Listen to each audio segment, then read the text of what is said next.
Hello and welcome to the Mostly Media Podcast, where we talk media Mostly. Today, we are once again joined by the lovely Sue Sylvester. Hello, everybody, children and such. And that's how Sue Sees it. We both did the see the different way. It was right. I did this way. I think I was right. I think you were. Because I'm the original Sue. You really are. I'm just the knockoff. The OC. The OC. Mm-hmm. B-O-S. Well, no, because Sue sees it. Oh, okay. And I am Phoebe Bridgers busting out of my skeleton onesie. I was trying to zip it up right before the show, and the zipper broke. So we're just not going to think about that. We're not going to notice it. Okay. Thank you. Today is the very first of our... Okay, I can't do the wig. It's too much. It's too much. Wig. If my hair looks weird, no, it doesn't. Let him cook. Let me cook. Let him cook. And eat. I got to do both. Okay. Today is the very first officially of our Spooktober episode. Ooh. And today we're starting off strong with our guest, Morgan. Hey. If we didn't say that, it's not Sue, it's Morgan. She's back again. Got me. And we have a very interesting topic for today. It's a topic that I'm very interested in. I don't know if I could say the same for you. I'm getting there. I'm getting more interested. Mm-hmm. Now that I'm not, like, up all night with nightmares after watching. Yeah, okay. We're talking about, like, all things horror. Horror. Like, the spookies, the creepies. The crawlies. Yeah, we're doing all of it today. So I think we're just going to have to, like, really jump into this because I set myself up with a goal of having 100 horror movies to talk about. And you've seen all of them. And I've met that goal. I've seen every single horror movie ever made. Ever made, basically. I personally have not, but we're going to cook. We will cook. And eat.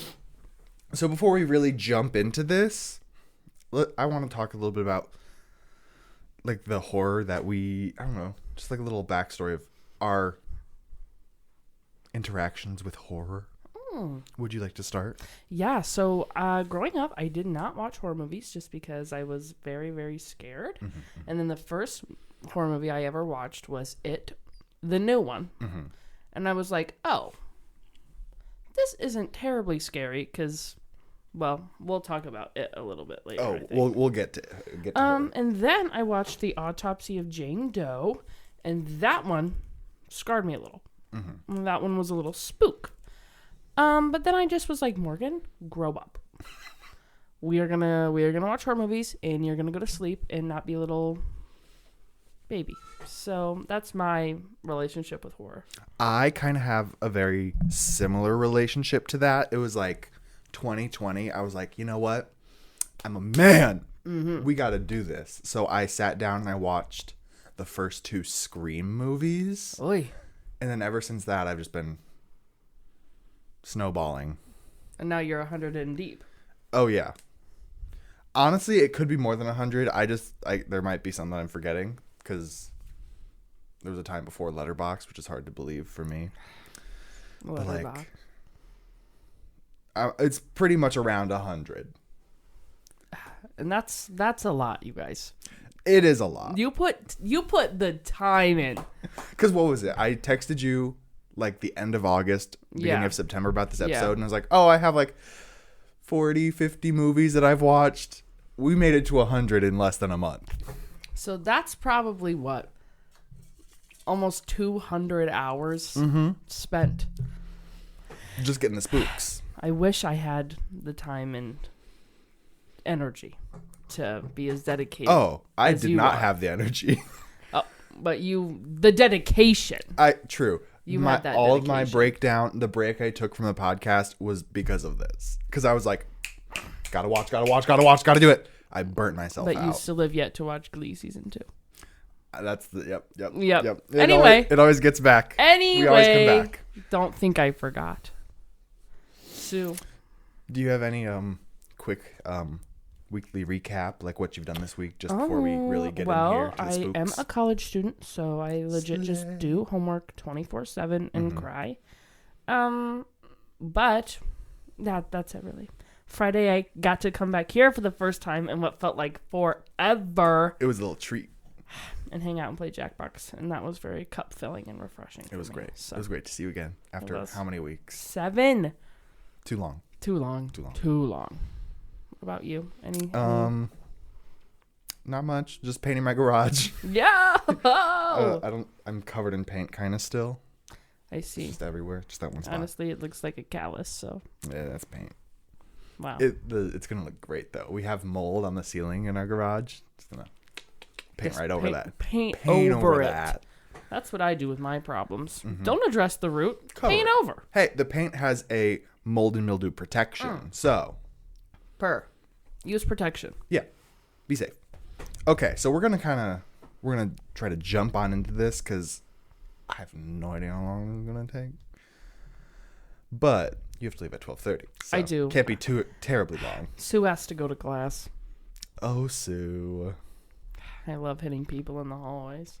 Hitting people in the hallways? Yeah, you know how Sue does it. Oh, I thought you just meant like you do that in normal day life. No, I'm actually very non-violent.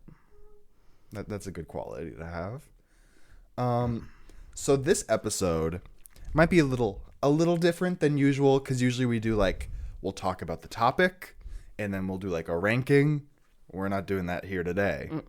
We're gonna combine them. We're gonna talk about each movie while ranking them along the way. Because if we try to do it the other way, it's just going to take way too long. We would be here for 4 hours. 4 hours. And we can only be here for 2. And yeah, believe me, Morgan would love to stay and not go to crisis intervention. But I have to.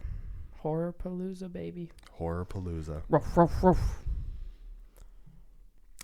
Okay, I just got to start screen recording and then we are Gucci set to go. We're cooking. We will cook. In the little pan. Wow. I'm starting to think red's my color. You're really slaying.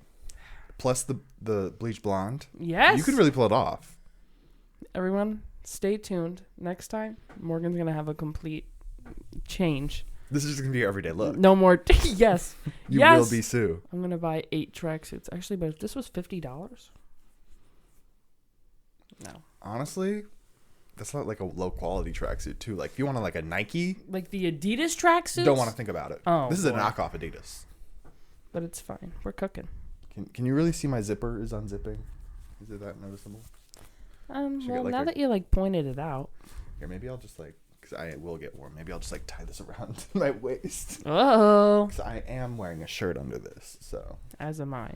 I'm actually the perfect temperature right now. That's good. That's good. I sweat like a demon. Like a mofo. In church. Oh. Don't even get me started. Sweating like a whore. Okay. So I guess for this, the screen looks different than usual. Usually we just do the tiers, but we can't do that. So you're going to have to see my words of what I've written. It's kind of embarrassing. Because what if I start to ad-lib? And then they're like, he's off script. Well, that's fine. I don't even have a script. All of this is ad-libbed for me. That's chill for you. I don't really have that much. It's just 17 pages. Yoish. Okay, so we're going to jump into this. We're going to get going. And we're going to be spooky. Ooh. Okay. So, as you can see, if you have eyeballs, I guess if you're not on YouTube, if you're just listening on Spotify or something, we're going to do the introduction of horror. Here we go. So, the list of films that we will be talking about today range from many different subgenres that have their own respective aspects. However, some of these subgenres can weave together the list of genres, and this is from, I have a source. This is from the Los Angeles Film School. You cite your sources, big dog. I got my references. Yeah, you cite them. They're not in MLA format, but... Oh, well, I use APA, so... That's true. That's the business one, right? Or science. I haven't been in college in a year. I forget. Anyway, the Los Angeles Film School... I already forget what it was. The School of Film. This is what they list as the subgenres of the horror genre. They have comedic, demonic or possession, gore and splatter, monster, paranormal, psychological, slasher, vampire, witchcraft, and zombie. However, I'm going to add 3 of my own subgenres, which is alien, cult, and religious. Because I'm just getting a little crazy here. Because there were just some movies that like they didn't really fit perfectly in these other genres. And I was like, I'm going to make my own. I'm just going to make my own. Don't worry about it. Yeah. And I just do want to preface, these are not like every single genre of horror. There's so much more, but these are like the catch-all terms for a lot of them. So horror is very in-depth. It really is. There's a lot to it. It is, because there's so many different vibes of horror, like comedic versus like possession horror. Oh boy, crazy difference, crazy. But like, we'll get into it maybe a little bit later when we're talking about genres and whatever. Okay, so we're gonna get going because we got 100 movies to go through. So first up on the list, we have horror films that relate to aliens, and don't cringe here, but I wrote all these little breakdowns of each of the genres. Some of them are a little weird, some of them are fine. Okay. That's okay. Okay, so the first genre I've added to the list, this is like the first one I personally added. It's not like from this, whatever. These films take a more sci-fi approach to horror with use of space and otherworldly visitors that are not so friendly to induce fear into viewers. Okay, so first on the list, we have Nope by Jordan Peele. Have you seen this one? I have. You have seen Nope? I have seen it. We're starting off strong here. I personally really liked this film. You didn't? It was scary. Okay, it was a little ooky spooky, but like it whatever. Was. Yeah. Okay. It was good. So Nope is a man and his sister discover something sinister in the skies above their California horse ranch while the owner of a nearby theme park tries to profit from the mysterious otherworldly phenomenon. I really like Jordan Peele's work. This is not one of my favorites of his, but it was really good. It was very strong. That monkey scene. Ooky spooky. Listen, I thought it was very good because I love the actress. Keke Palmer? Yes. Love her. I love Keke. Keke, if you're listening. Keke. So that's why I watched it, because I was like, oh, Keke? It can't be that bad. Slay. Wrong, ladies and gents. Wrong. If you want to get eaten by a space alien, this is the movie for you. This is the movie for you. Yeah. But cinematically, I did enjoy it. Yeah. That's the thing that I struggle with. It's like, I really like cinematic horror movies. I think they're so good. Yes. But then I cry myself to sleep at night. So they're a little spooky, yeah. It's the price I have to pay. Which is crazy because this is one of the more tame ones we're getting into here. Oh, I know. Okay, so we have our rating here. We'll go through the tiers quickly. Okay, we'll get there. Don't question it. Okay, so from top to bottom, we have the best media I've ever seen, obviously. At least 4.5 spooky stars, because I was like, this is the spooky episode. I got to make them spooky somehow, so it's spooky stars. Right. Instant Halloween classic. I did jump. Like, it did get me still. Yeah. A baby could enjoy this. Snooze-a-palooza, and they, them. Now, before you say anything, we'll get there. If you watched, I think it was like at the beginning of August or something, we had a similar category and a ranking, so you should know. Don't be judging. Okay. So I think I would put Nope in like at least a 4.5 spooky stars. Oh, I was gonna put it at I did jump, but well, let's say we'll meet in the middle. Instant Halloween classic. Okay. Yeah. Because like you haven't seen a lot of these movies, and I have. This is true. So for the ones we have seen, we'll kind of compromise. But if you haven't, I'll probably just you play you'll trust me. I do trust you. Okay, moving on. We have Annihilation. I didn't really enjoy this film. This is Lena, a biologist and former soldier, joins a mission to uncover what happens to her husband inside Area X, a sinister and mysterious phenomenon that is expanding across the American coastline. Once inside, the expedition discovers a world of mutated landscapes and creatures, as dangerous as it is beautiful, that threatens both their lives and their sanity. I was forced to watch this basically by my roommates, but like whatever. I'm gonna put it in I did jump because there were still some spooky scenes, but I was not vibing with the whole thing. Next, we have the classic, and I will say this with my full chest. This is a classic. It's The Thing by John Carpenter. Scary. You've seen this one? I literally watched it 2 weekends ago. Yes, it is so good. Talk about gore. I feel like we'll get there. Oh. But like this one is like, I did debate on putting this one in the gore genre because it is like crazy practical effects. And that's the thing.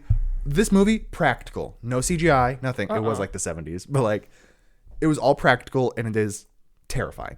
So the thing is, in remote Antarctica, a group of American research scientists are disturbed at their base camp by a helicopter shooting at a sled dog. Crazy. I know. When they opened with that scene, I was like, what is going on? Why did you shoot the dog? Okay. When they take in the dog, it brutally attacks both human beings and canines in the camp, and they discover that the beast can assume the shape of its victims. A resourceful helicopter pilot and the camp doctor lead the camp crew in a desperate, gory battle against the vicious creature before it picks them all off one by one.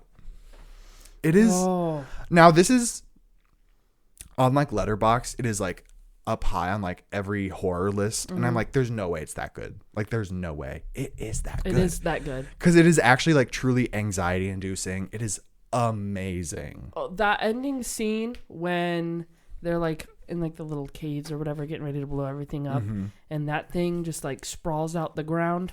I was like, oh boy. The most scary scene for me in that was when he was in like the dog cage, because you're not expecting it. It's just like you're chilling. It's like, oh, this is obviously something bad. Then it's like, you're not expecting that. Yeah. It is truly insane. Amazing practical effects. Just like any scene where the thing is coming out of somebody. Terrifying. I was gooped. I would put that at least 4.5. Now, personally, I think it is one of the best medias I've ever seen. But 4.5 spooky stars is acceptable. Okay. Up next, we have another classic, Alien. During its return to Earth, commercial spaceship Nostromo. Okay, preface, there's going to be a lot of words in here I'm probably going to suck at pronouncing. That's fine. So we're just going to move past it. The spaceship intercepts a distress signal from a distant planet when a 3-member team of the crew discovers a chamber containing thousands of eggs on the planet. A creature inside one of the eggs attacks an explorer. The entire crew is unaware of the impending nightmare set to descend upon them when the alien parasite planted itself inside its unfortunate host. Wait, what? It's birthed. Period. We're going to move past that. That is like the first 15 minutes of the movie. Legit? Okay, so I have seen Alien. Okay. We're starting off strong here. We are. Okay, a lot of these I've at least seen the trailer for. Yeah. So that's encouraging. And we are starting off with like those are two classics. Like Alien, The Thing, those are like classic horror movies. And the eggs. I hate that. Yeah. I didn't like it. Yeah. Didn't like it. And I personally, it is a classic, but it wasn't my favorite movie ever. So I think it deserves to go in I Did Jump. I would agree. I'm putting it above Annihilation, though. Because, like, it is good, but I feel like it's not as good as I thought it was going to be. Moving on, we have the very new movie that came out like 2 weeks ago, No One Will Save You. I have not seen that one. You don't need to. Period. A young woman who's been alienated from her community finds herself in a face-off against a host of extraterrestrial beings who threaten her future while forcing her to deal with her past. There is not an inch of dialogue in this movie, and I hated that. So I'm going to say a baby could watch this. Oh, then I'm just not going to watch it.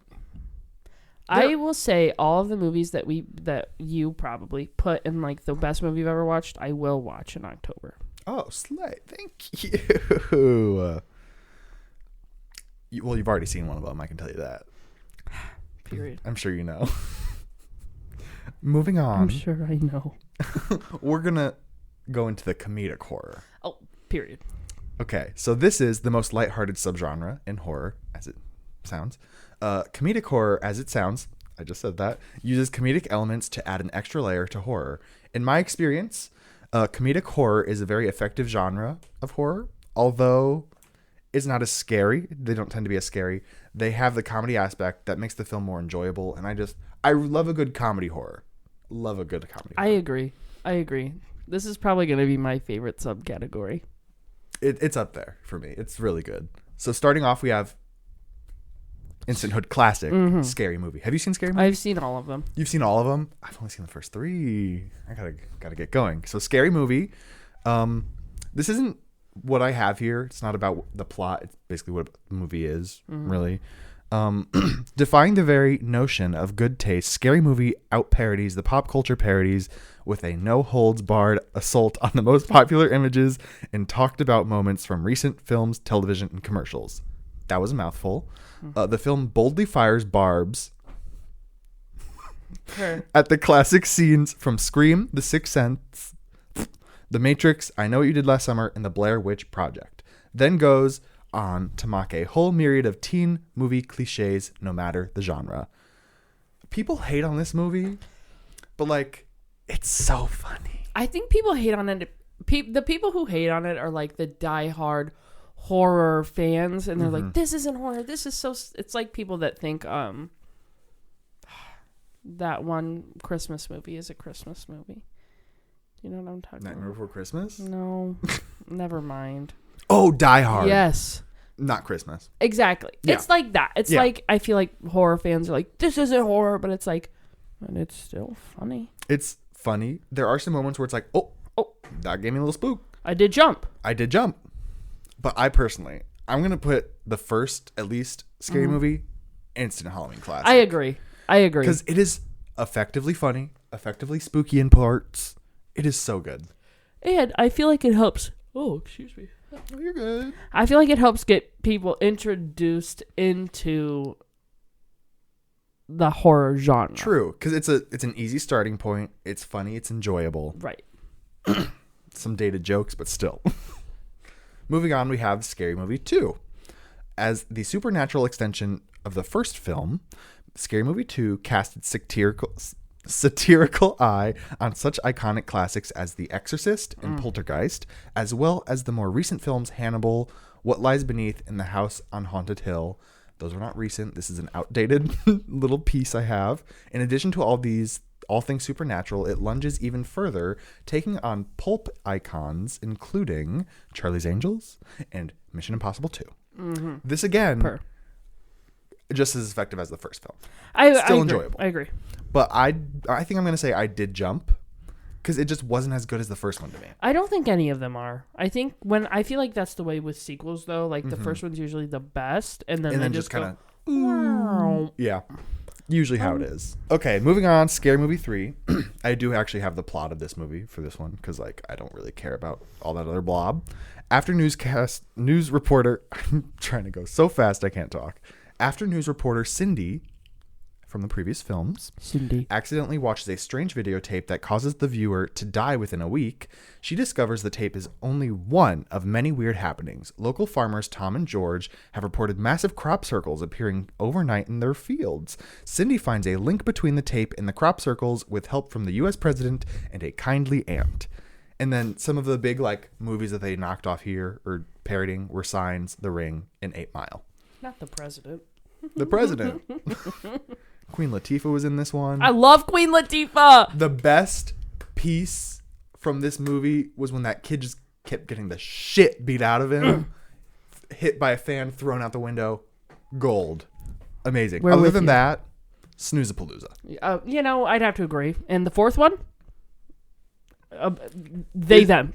Is that the one where Charlie Sheen and Lindsay Lohan go at it? Yes.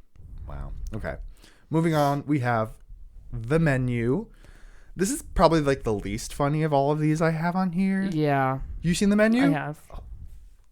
Look at you. Okay. We're cooking, you guys. Okay, so The Menu is about a couple that travels to a coastal island to eat at an exclusive restaurant where the chef has prepared a lavish menu with some shocking surprises. I want a cheeseburger. True. I don't know if you're going to agree with this. I love this movie. I thought it was good. It's really... Anya Taylor-Joy. Yes, please. Period. Yes, Loved please. her in The Queen's Gambit. I need to finish it before the next season comes out. So do I. She does slay. Everything she does. She does slay. She does slay. I personally, best media I've ever seen. Okay. I can get behind that. Because it is so effective. It's good. It's not like the scariest thing in the world, but it is great. Again, cinematically done very well. Amazing. Very well. And there's points where you're actually like, like you get twisted around. Those plots are twisting. And I feel like a lot of movies predictable. You can, especially in horror. I feel like, but that one, you just really didn't know where she was going. Very true, and I loved that. Period.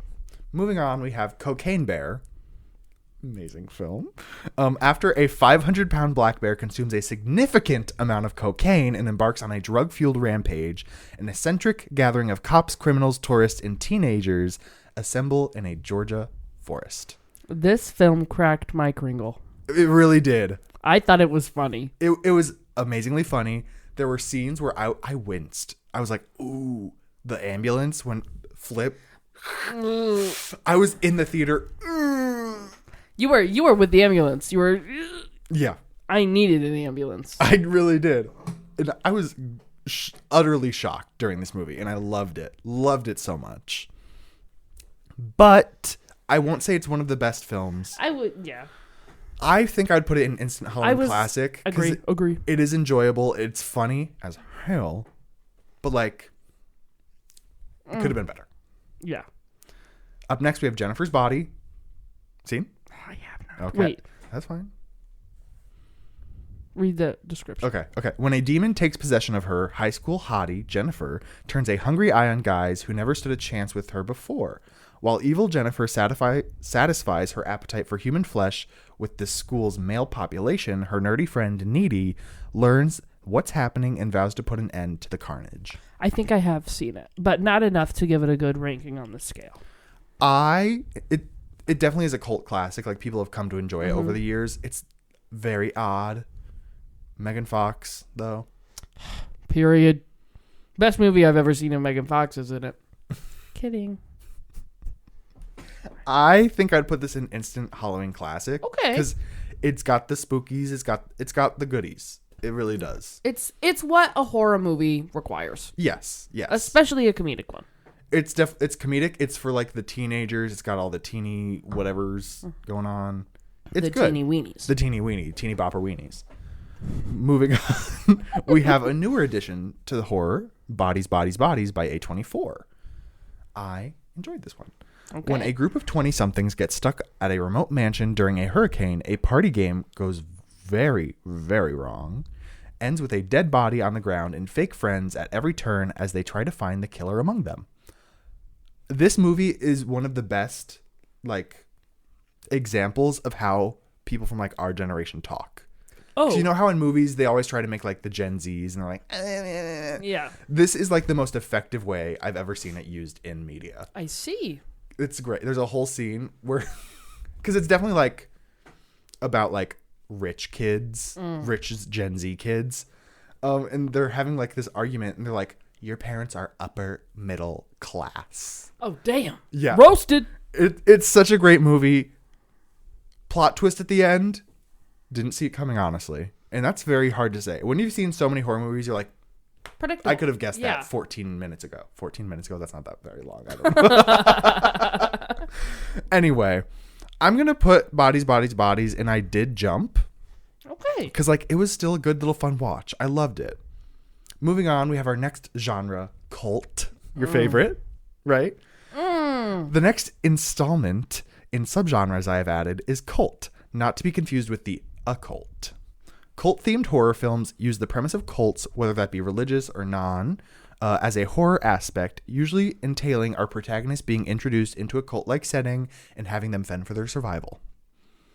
You've seen some of these, at least one I know. Mm-hmm. But we're gonna get into here. Hereditary, first of all. When the matriarch of the Graham family passes away, her daughter and grandchildren begin to unravel cryptic and increasingly terrifying secrets about their ancestry, trying to outrun the sinister fate they have inherited.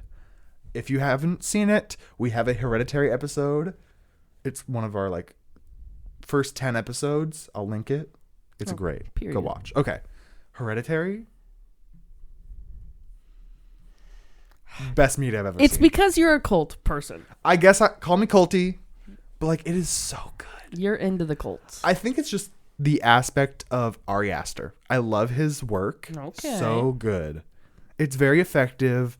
You it's amazing, shocking, beautiful, talented. That was the first horror movie my brother Wyatt had ever seen. How did he think? He was like, scary. So take that as you will, ladies and gentlemen, viewers. It's definitely up there as a spooky.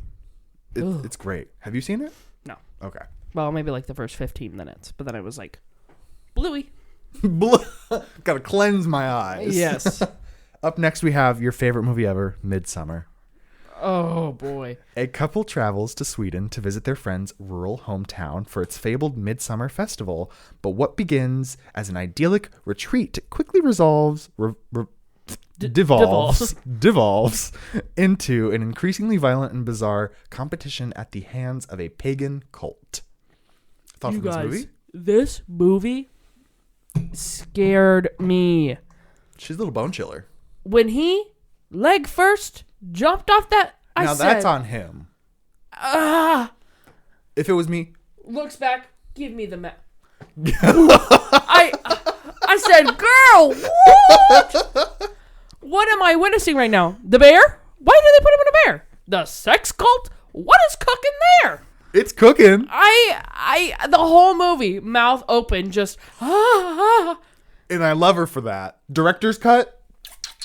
I will say it does deserve a spot in the best mini I have ever seen, only because, again, cinematically, scrumptious, amazing, beautiful, scrumptious, show-stopping. The way that there's like silent parts in it, I love that. And the music, it that's what builds that tension. It builds that suspense.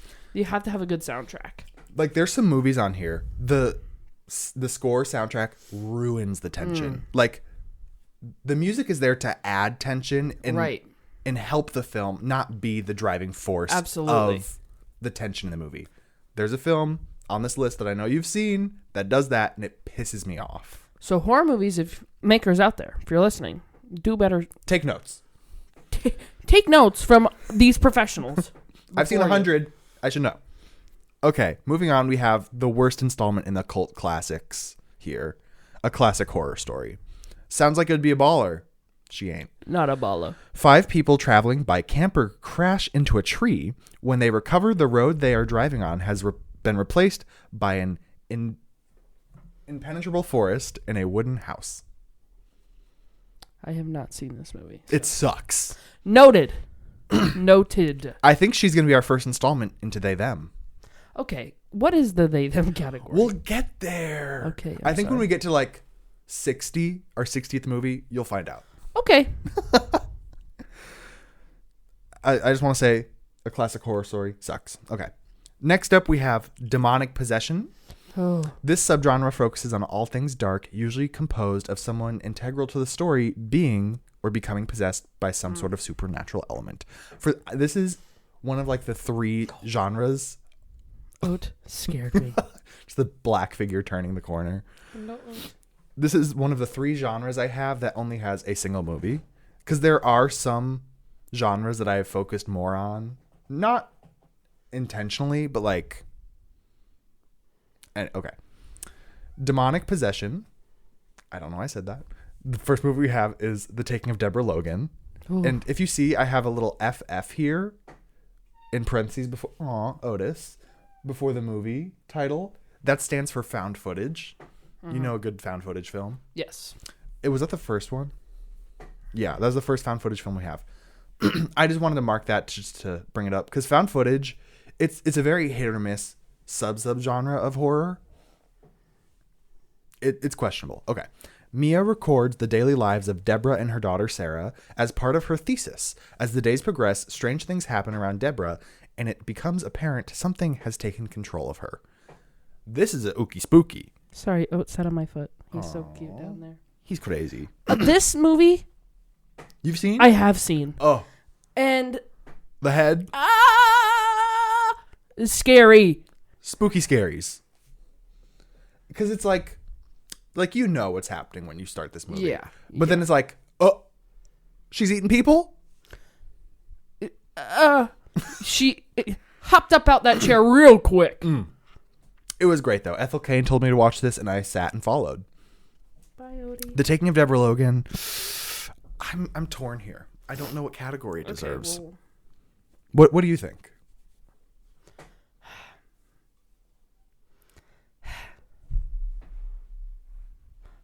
at least 4.5 spooky scores. At least 4.5? Dang. Where were you going to put it? I was stuck between that and Instant Halloween Classic. Okay. Because, like, it was good, but, like, we can't just be throwing everything in these top categories. We gotta be realistic. This is true. I mean, I'd be more than happy to move it above Nope. Okay. Noted. Noped. Noped. Moving on from our quick little stint in in demon possession, we have gore, splatter, and body horror, which is crazy category. Oh. As most of the names give... Oh. I don't even know what I'm trying to write here. I wrote this at like 2 a.m. Oh, what? As most of the names give away, this subgenre is all about gore, bloody, body shit. Yeah. Yeah. Known for its use of special effects, both practical and technical, to achieve as much carnage as they can. The more blood, the better. Yeah. This is a very interesting genre, in my opinion. It's, once again, very hit or miss. But, like, anyway. First up, we have Terrifier. I think this is the only movie I can recollect that has scared me out of my mind. I have seen this movie. You have seen it? I have seen this movie. And this is like that movie that put me on like a movie break for like 2 months. And that is not an exaggeration. I think it was on the last episode. We talked about this movie. Was it after that episode that you watched it? It was. It was. I'm so sorry. I said, you know what? I'm going to give it a try. I told you that he split someone vag to head and you watched. I'm going to give it a try. Because I'm like, I need to grow up. I'm 20. I'm a I don't woman. think this is not the movie to do it. And I kid you not. So I watched it. I sat in my bed in the corner in silence for like an hour. And if you know me, I'm not a silence girly. I'm a talker. No, I watched it with my good friend Mariah. What'd she think? She sat in silence with me. I will say I watched this kind of early into my like deep dive into horror. Wouldn't recommend. No. Because like I watched it at my apartment all alone in my room. I turned it off, went to bed, and I just sat in my room like I know that clown's in the corner. Yeah. I know he's watching me. Yeah. There's a second one. Terrifier 2. I have it on my watch list. I'm putting it off. I can't bring myself to watch it. You hit my line. I'll come down and watch it with you, but only during the daytime. Yeah. I will not watch a movie During like the that day. at night. Because I feel like I've heard that movie is so much worse than the first And one. I just don't see how it could get worse. I don't even know. I'm scared. We should probably say what this movie is about. Yes, sorry. Very quickly. A crazy clown stalks and tries to kill 3 women in a wretched old apartment building on Halloween night. That's it. And it is the scariest movie I've ever seen. You guys, do not watch this movie unless you know you can handle true terror. True terror, true carnage, horror, gore. Yeah. Like, this is a very, very, like, head first dive into the gore genre. Oh, yeah.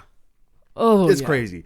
Like, I don't want to, like, because I didn't enjoy it, but, like, a baby couldn't watch could it. not enjoy that. I guess I did jump. I cried myself to sleep. I cried, I jumped, I pissed my pants, and I shit on the walls. Like, Yes. it was a bit much. Yes. Moving on. We have Raw. This is a very tame one. Very tame. A stringent vegetarian Justine encounters a decadent, merciless, and... that's decadent? Decadent. That's a very interesting word to use here. In dangerously seductive world during her first week at veterinary school. Desperate to fit in, she strays from her principles and eats raw meat for the first time. The young woman soon experiences terrible and unexpected consequences as her true self begins to emerge. She eats people. Okay. I just don't understand how you go from vegetarian to cannibal, but Let her cook, I guess. Apparently, it's what the school's about, though. I don't know. Ugh. It's a French film. It's artsy fartsy. It's weird. Oh. So I think a baby could watch this because it's not actually really scary. She's just like eating fingers and shit. Oh, perf. Up next, we're moving on to Evil Dead. Besides like Terrifier, this is one of like the most gory genres. Like, there's like 5 Evil Dead movies. They're the goriest shits I've ever seen. I see. Yeah. Mia, a young woman struggling with sobriety, heads to a remote cabin with a group of friends where they discover a book of the dead, which unwittingly summons up dormant demons, which possesses the youngsters one by one.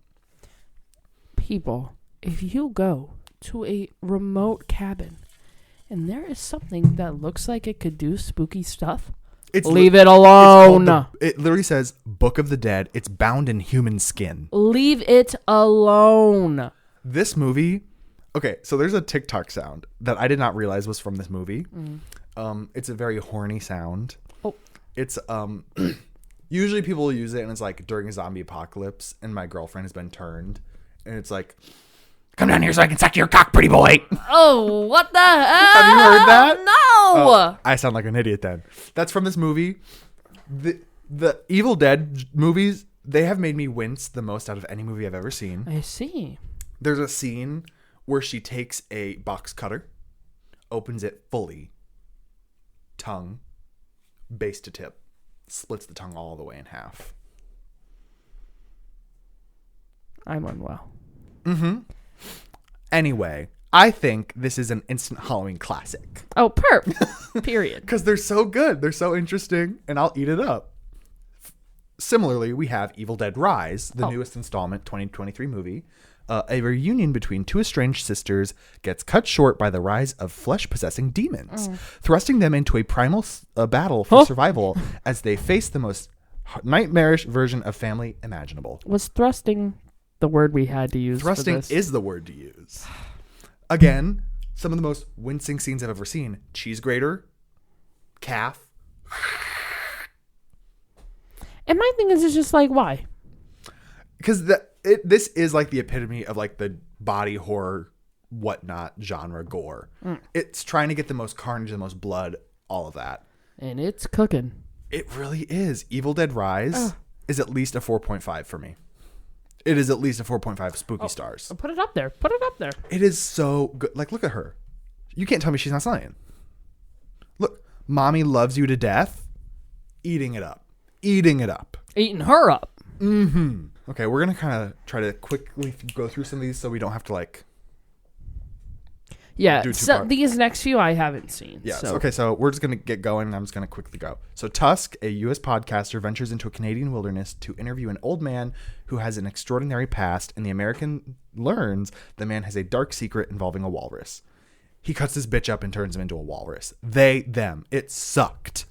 Noted. Bones and all, love blossoms between a young woman on the margins of society and a disenfranchised drifter as they embark on a 3,000-mile odyssey through the back roads of America. However, despite their best efforts, all roads lead back to their terrifying pasts and a final stand that will determine whether their love can survive their differences. It was whatever. Snooze-a-palooza. I see. Saw, a photographer, Adam Stanheight, and oncologist Lawrence Gordon regain consciousness while... this is Saw, by the way. I didn't even say that. They regain consciousness while chained to pipes at either end of a filthy bathroom as the two men realize they've been trapped by a sadistic serial killer nicknamed Jigsaw and must complete his perverse puzzle to live. Flashbacks relate the fates of his previous victims. Meanwhile, Dr. Gordon's wife and young daughter are forced to watch his torture via closed-circuit video. I have seen Saw. You have seen Saw? I have not seen Saw 2. Maddie has seen part of it. I was watching it when she came in. That poor girl. And she was traumatized. Saw. She would be. What do you think of Saw? I thought it was okay. Mm-hmm. Personally, I think it's way funnier because there's a girl on TikTok that does like parodies of Saw. Yeah. And I think that's better. Probably. But again, cinematically, it was okay. I think I liked the story, but I think I'm going to put it in I did jump because there are some scenes where it's like, ooh. Similarly, we have Saw 2. On the hunt for the twisted vigilante and serial killer Jigsaw, Detective Eric Matthews and his team must apprehend the elusive murderer to rescue 8 people trapped in an abandoned house before they succumb to his torturous and murderous games. One twist of this task is that Matthews' own son Daniel is among the 8 people Jigsaw has chosen to the test for their lack of morality, with nerve gas pumping through the house. Every second counts. This one, the only scene from this movie where I was like, a girl has to dive in a pit of dirty needles, like syringes, and dig for a key. It is terrible. Where do people come up with this stuff? I don't know. Like, it's not as good as the first one, but a baby couldn't watch this. But a baby's going to watch this, I guess. Baby. Next up, we have Monster. This takes the use of creatures, monsters, or unnatural animals to make its film's leading antagonist. Some monster horror uses creatures from regional folklore and history to base a film in familiarity and reality, while still keeping it ooky spooky. Ooky spooky. I love a good ooky spooky. First up, we have Antlers. Jesse Plemons is in this. A small town Oregon teacher and her brother, which is Jesse Plemons, the local sheriff, discover a young student is harboring a dangerous secret that could have frightening consequences. This one, I do believe it did get me jumping a little bit, but it sucked. Oh. It wasn't good. Snooze-a-palooza. Snooze-a-palooza. It wasn't that great. Up next, we have It Follows. See? After carefree teenager Jay sleeps with her new boyfriend Hugh for the first time, she learns that she is the latest recipient of a fatal curse that is passed from victim to victim via sexual intercourse. Horse. Death, Jay learns, will creep inexorably. What? Inexorably toward her as either a friend or a stranger. Jay's friends don't believe her seemingly paranoid ravings until they too begin to see the phantom assassins and band together to help her flee or defend herself. This was wild. Because, like, it's about this creature that, like, just follows you. It's like that TikTok trend where it's like the snail will follow you. If it touches you, it kills you. And you're like, okay, it's going to, like, because it can shapeshift into whatever. It's going to take, like, the form of someone you know, like, coming into your house. No. This bitch is, like, dressed as a fully naked woman, breaks through your window at your house, starts pissing on your floor. Oh.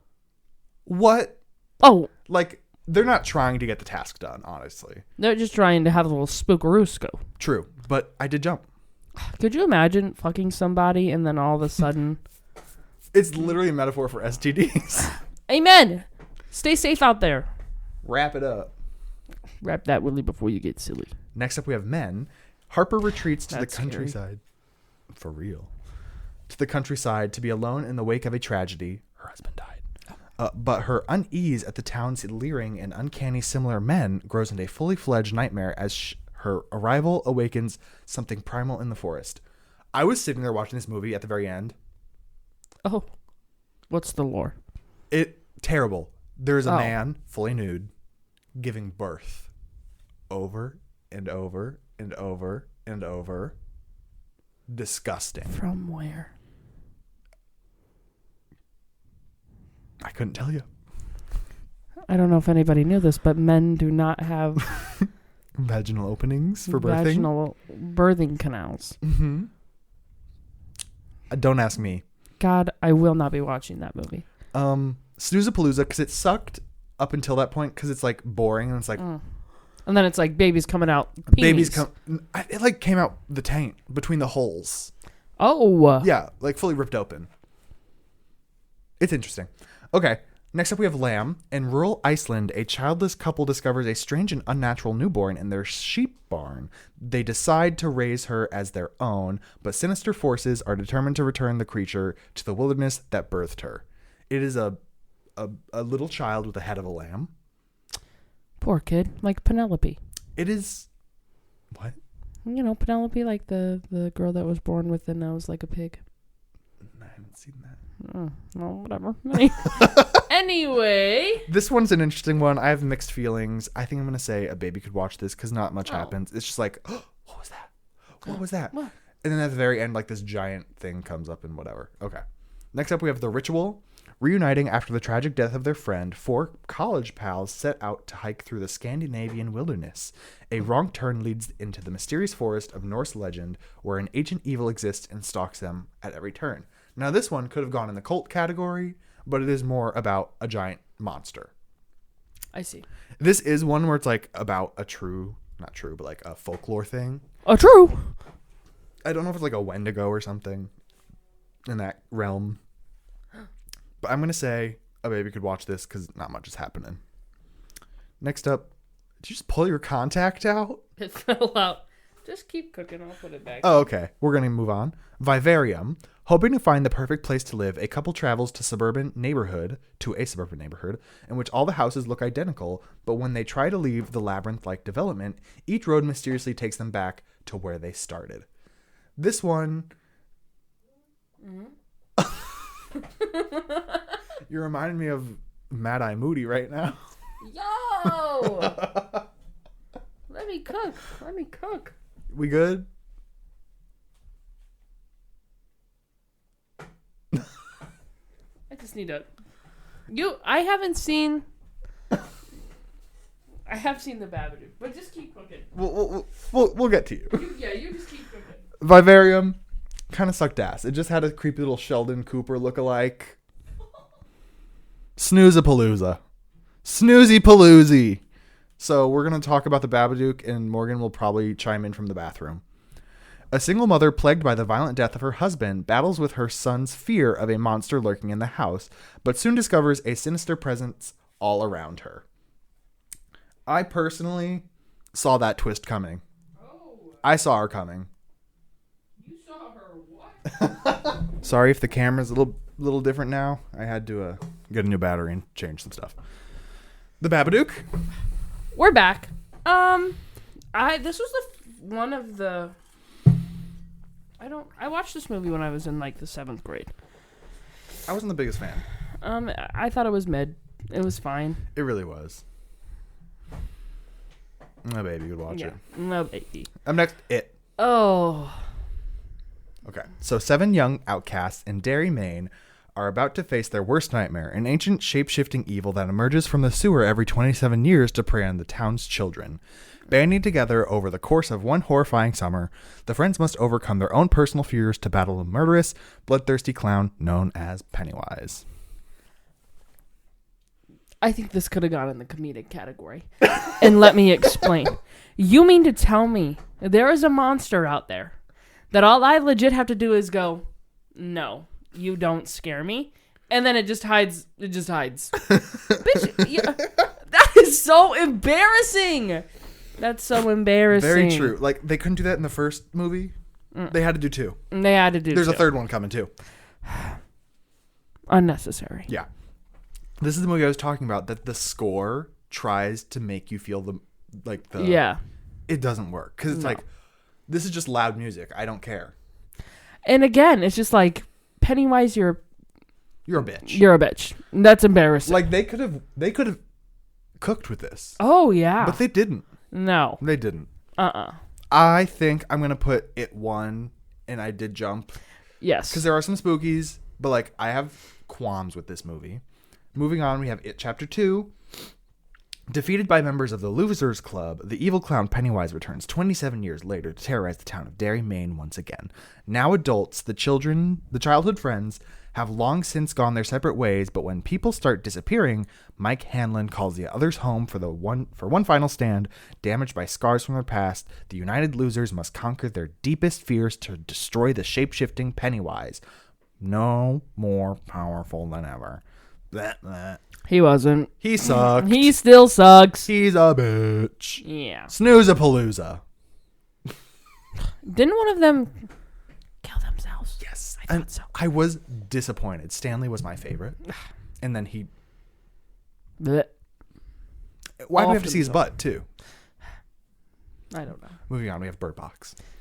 When a mysterious force decimates the population, only one thing is certain. If you see it, you die. The survivors must now avoid coming face to face with an entity that takes the form of their worst fears. Searching for hope and a new beginning, a woman and her children embark on a dangerous journey through the woods and down a river to find the one place that may offer sanctuary. To make it, they'll have to cover their eyes from the evil that chases them and complete the trip blindfolded.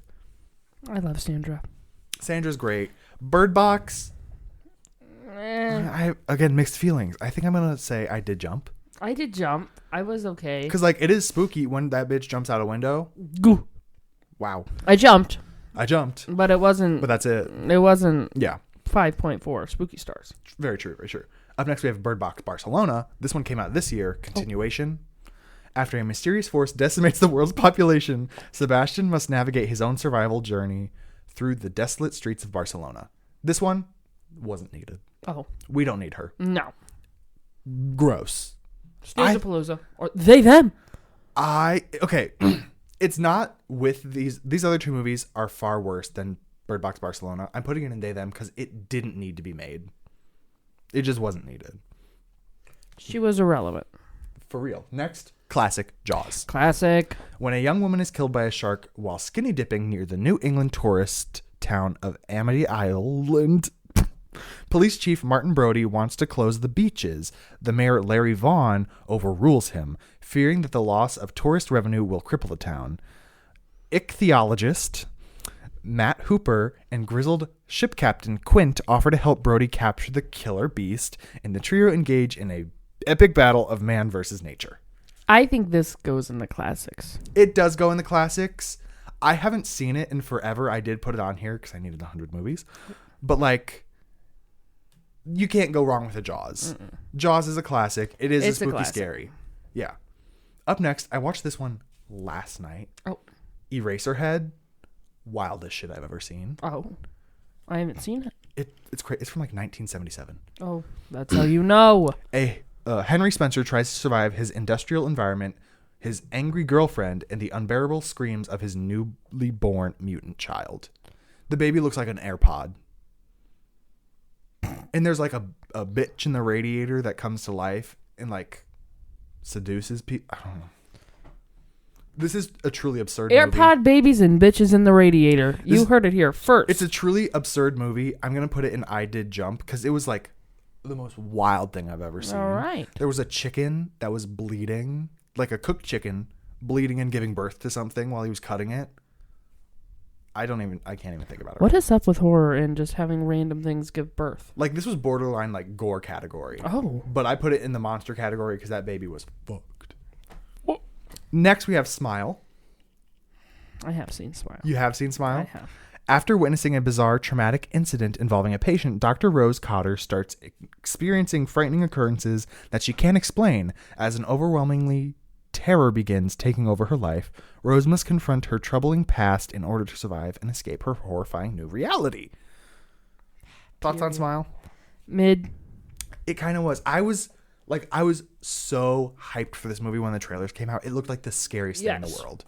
Mid. And then they used all the scary stuff in the trailer, so I was used to it. And I was like, oh, the bitch broke her neck. Too bad. Who hasn't? Good for her. I don't know. Because, like, it was good. I enjoyed it, but it wasn't that great. Like, I guess I did jump. Yeah. Because, like, that... Because a baby couldn't enjoy it. No, for sure not. But, like...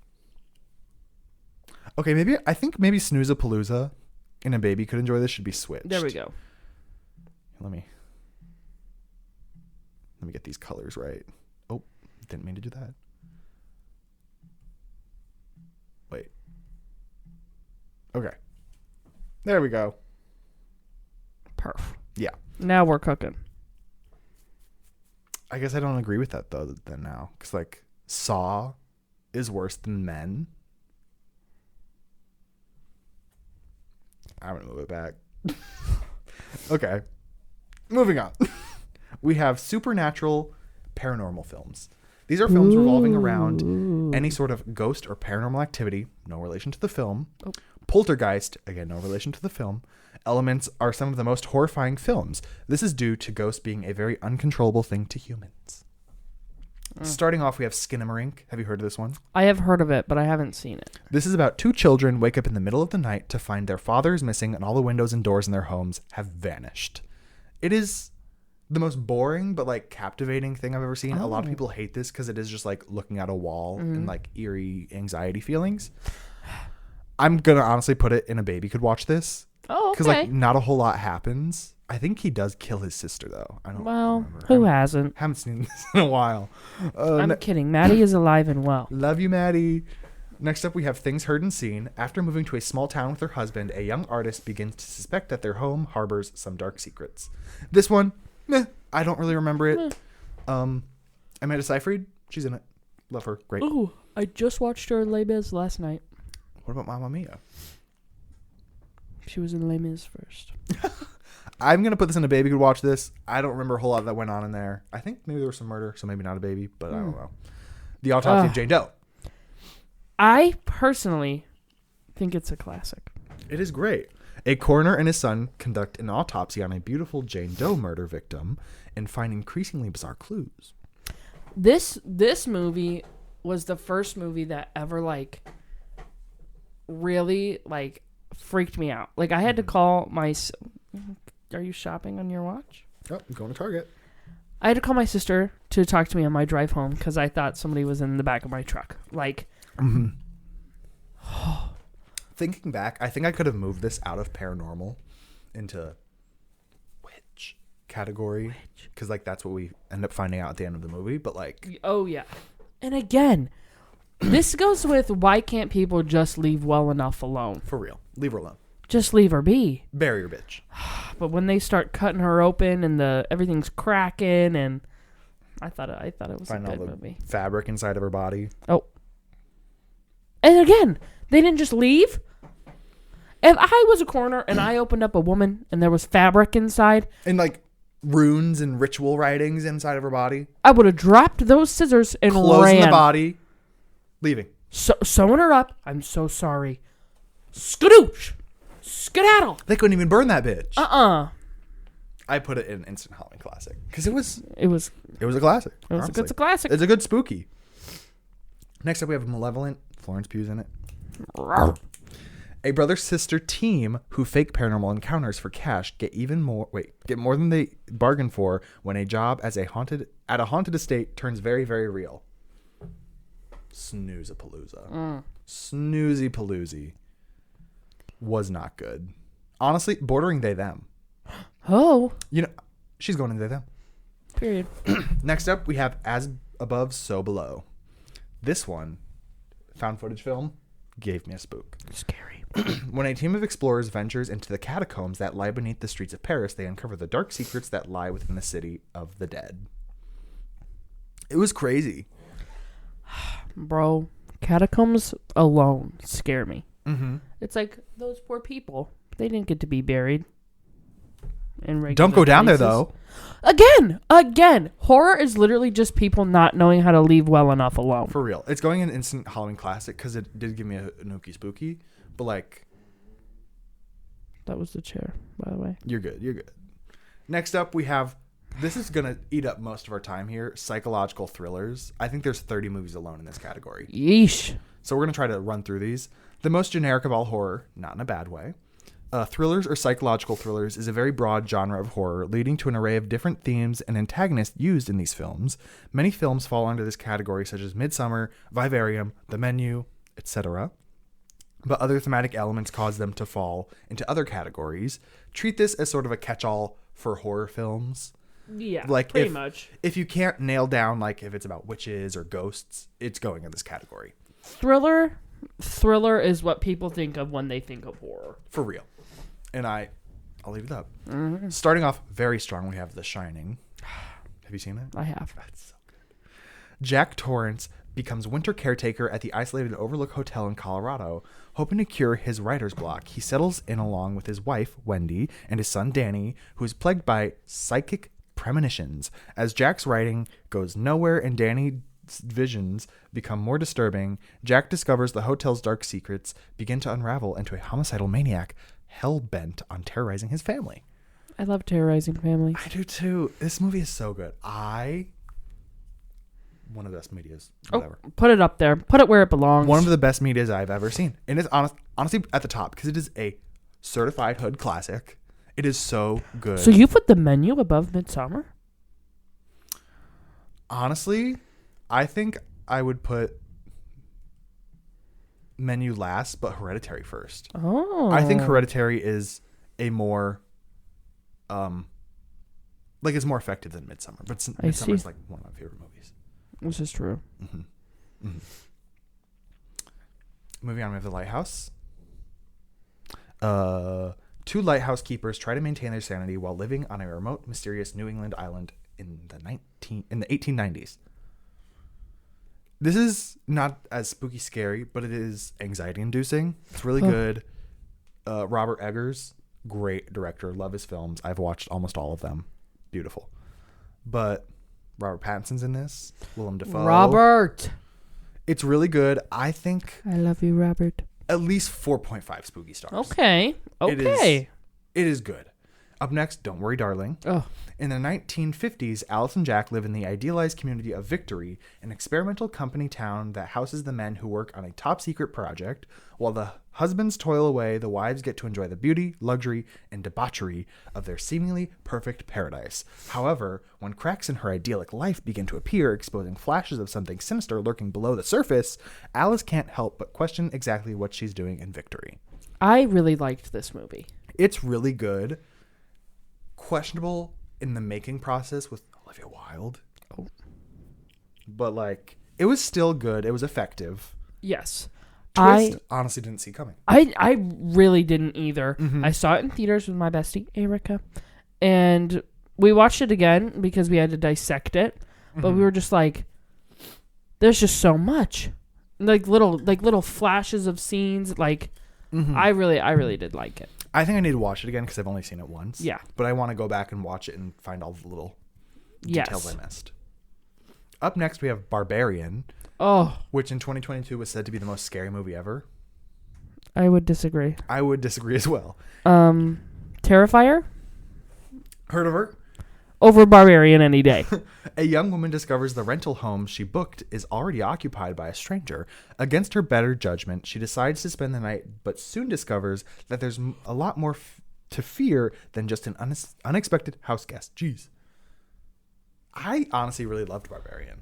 I thought it was good. I watched it with a couple of my friends in a classroom up at the college I go to. It was very interesting. Interesting. I saw it in theaters. Oh. And when this first came out, everybody was like, don't watch the trailer. Go into it blind. It is the scariest thing ever. So I was terrified to watch this. I was like, that was it. No, so I didn't know anything about it. I actually thought we were going to watch Pirates of the Caribbean. And we watched Barbarian instead. I thought it was good, though. I don't really like how her boobs are just dangling. Oh, yeah. Just the whole movie. I feel bad for her. So do I. Lots of inbred. She just wanted to be a mom. And then she killed her? Yeah. Oh, it's so sad. Where would you put it?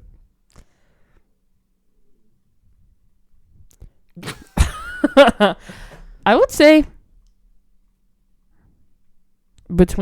I'm going between at least 4.5 and instant. I'm doing 4.5. Oh, period. Because it was still so enjoyable to watch. And it's like, what is happening? The only part I didn't like about it, Jake Long. Justin Long. I can't stand him. He was in Tusk. Oh, so ruined already. Ruined. Up next, Marrowbone. I watched this because it has the great cast. Anya Taylor-Joy. Oh. Mia Goth. The guy that plays that one guy from Stranger Things. Finn Wolfhard. Will's Noah brother. Schnapp. Oh, Jonathan? Yeah. Charlie Heaton. Yeah, he's in it. The guy from 1917. I've never seen that. Star-studded cast. Okay. A young man and his younger siblings who have concealed the death of their mother in order to remain together are plagued by a sinister presence in their home. Plot twist of the century. That's an overstatement, but I was shocked. You were shoomed. I was I couldn't believe it. But I don't know where I want to put it. Sure, I did jump. That sounds good. his house, a refugee couple makes a harrowing escape from war-torn South Sudan, but then they struggle to adjust to their new life in an English town that has an evil lurking beneath the surface. I don't remember this movie at all. And I watched it like a few months ago. Oh. So I think I'm going to put it in a baby could watch this. I don't know. Next, we have Mother. This one's for you, Brandon. Mother. My costume like sticks to it because of the skeleton. Oh, well. A young woman spends her days renovating the Victorian mansion that she lives in with her husband in the countryside. When a stranger knocks on the door one night, he becomes an unexpected guest in their home. Later, his wife and 2 children also arrive to make themselves welcome. Terror soon strikes when the beleaguered? Do you know that word? Beleaguered. Beleaguered wife tries to figure out why her husband is seemingly friendly and accommodating to everyone but her. This is Because he's a man. one of the best films I've ever seen. Oh. It is so good. There's a scene that is like truly like heartbreaking. It is amazing. I would recommend it. It is one of the best pieces of media I've ever seen. Okay. It is in my top 4 films. Of like every... Ever. Top 4 Oh. films of ever. I see. But a lot of people hate it. I need to watch it again, but most people say they'll watch it and they can't watch it ever again. But I need to watch it again. Because it's like just so like psychologically messed up? I think it's or... because of there's the one specific scene and it's like, it's a lot to go through. It's like, it's a lot. I'll say that. But like, it was so good. It's about religion. Like it's about God. Oh. But it's like in a metaphoric way where like at first you're like, what's going on? And then it's like, oh, it's great. That's what's cooking. It's amazing. I see. Jennifer Lawrence, Javier Bardem. Jennifer Lawrence. So good. Next up, we have The Silence of the Lambs. Classic. You've seen? I have. Clarice Starling, a top student at the FBI's training academy. Jack Crawford wants Clarice to interview Dr. Hannibal Lecter, a brilliant psychiatrist who is also a violent psychopath, serving life behind bars for various acts of murder and cannibalism. Crawford believes that Lecter may have insight into a case, and that Starling, as an attractive young woman, may just be the bait to draw him out. This is at least a 4.5 spooky stars. Agree. It is so good. That Buffalo Bill, was that his name?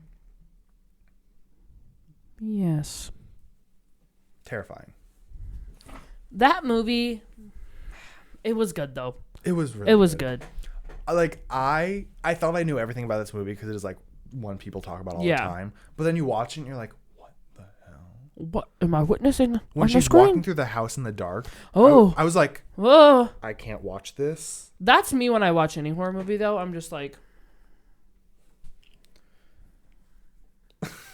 I didn't realize we're halfway. yeah, we are. But like, this is still a lot. We got 30 more minutes. Damn. We might have to like go no video because I don't think we have enough time on the camera.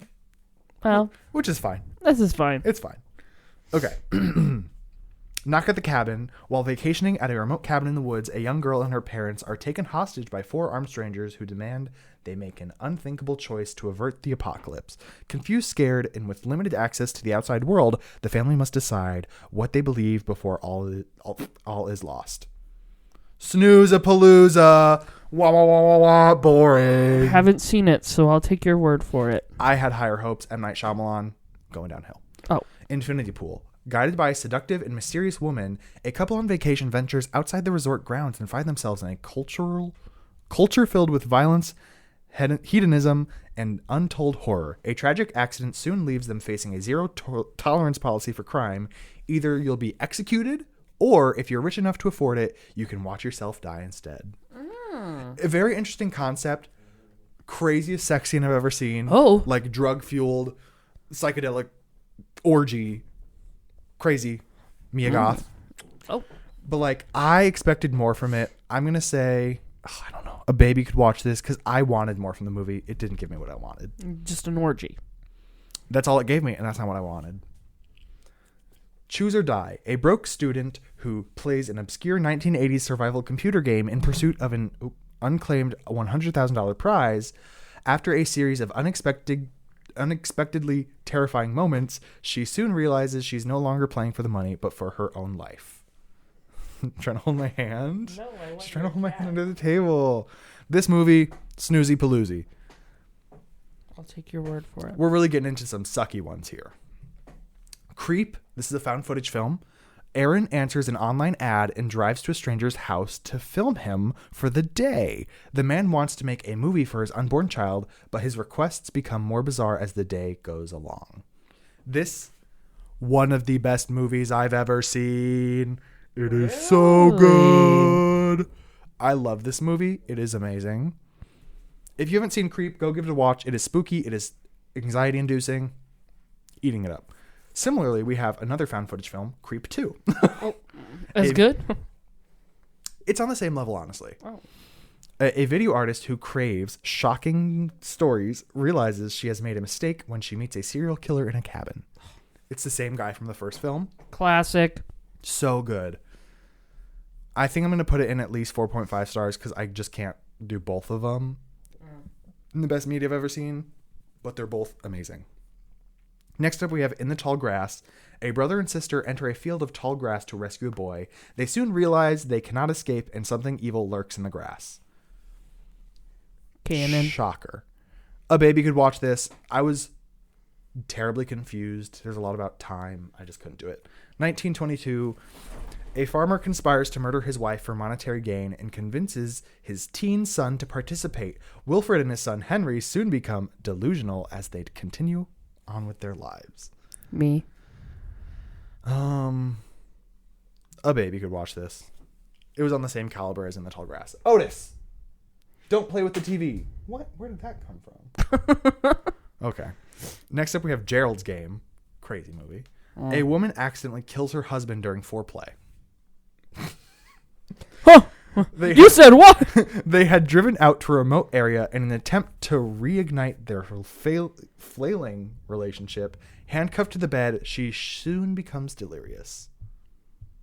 This is a crazy one. He handcuffs her to the bed, and then he has a heart attack and dies, and she's stuck for days. And there's a man that keeps coming to the house and just watching her. Crazy. I would recommend this one. I recommend it, but it's not like one of the best things I've ever seen. I think I did jump. Okay. Because I was like, oh, there's a scene. She has to cut her hand to get the handcuff off. And you see like the tendons. Next up, we have The Black Phone. I have seen this one. You have? I have. Okay. Finney Shaw is a shy but clever 13-year-old boy who's being held in a soundproof basement by a sadistic masked killer when a disconnected phone on the wall starts to ring. He soon discovers that he can hear the voices of the murderer's previous victims, and they are dead set on making sure what happened to them doesn't happen to Finney. Thoughts? Mid. It was pretty mid. I was expecting more. People were saying it was the scariest movie of like 2021, I think is when it came out. I'll put it, and I did jump. Everybody, because Ethan Hawke plays the murderer, I kept seeing like reviews like, I'm supposed to be scared when I see a shirtless Ethan Hawke waiting for me. Criminal. That's how I felt about when they picked Zac Efron to do Ted Bundy. I'm sorry. I never watched that show. It was actually very good. The okay. the unfortunate, wickedly evil whoever. Yeah. It was good. Next up, The Invisible Man. After staging his own suicide, a crazed scientist used his power to become invisible to stalk and terrorize his ex-girlfriend. When the police refuse to believe her story, she decides to take matters into her own hands and fight back. This one was wild. I have not seen it. Because, like, everybody thinks she's crazy. She gets put in, like, an asylum. Oh, classic. This man goes on a raging path to get to her. Murders, like, 20 cops. But, like, those cops were so dumb. If they would have just been like, oh, movie would have been done. It was crazy. Crazy. You know the police. Don't cancel me for that. Don't cancel me. I won't cancel you, Morgan. You're good. I'm going to put it in I Did Jump. Okay. Old. M. Night Shyamalan again. A family on a tropical holiday who discover that the secluded beach, where they are relaxing for a few hours is somehow causing them to age rapidly, reducing their entire lives into a single day. A baby could watch this. I have seen trailers for that one. I only watched it because everybody's like, this is so bad. Oh. Yeah. Next up, we have I'm Thinking of Ending Things. A young woman soon finds herself with misgivings after traveling with her new boyfriend to his parents' secluded farm. A wild ride right here. Oh, boy. I haven't seen it in forever. I need to watch it again. But I think I'm going to put it in Instant Halloween Classic because it was crazy. Crazy. I recommend Toni Collette is in it. Okay. She was the mom in Hereditary. Love a good Toni Collette horror. Great. Next up, we have Get Out. Circling back to Jordan Peele. Yeah. Now that Chris and his girlfriend Rose have reached the meet the parents milestone of dating, she invites him for a weekend getaway upstate with her parents, Missy and Dean. At first, Chris reads the family's overly accommodating behavior as nervous attempts to deal with their daughter's interracial relationship, but as the weekend progresses, a series of increasingly disturbing discoveries leads him to a truth that he never could have imagined. Have you seen this one? I have. This is wild, honestly. Is this the one where at the end his friend shows up? Yes. Yes, then yes, I have seen this. I watched it when I was in Europe. Wow. Look at you. I was out there across the pond, you know. I thought it was good. I did too. I'm going to put it in Instant Halloween Classic. Okay. Because it was very interesting, and I did enjoy the watch. Oh, I skipped one.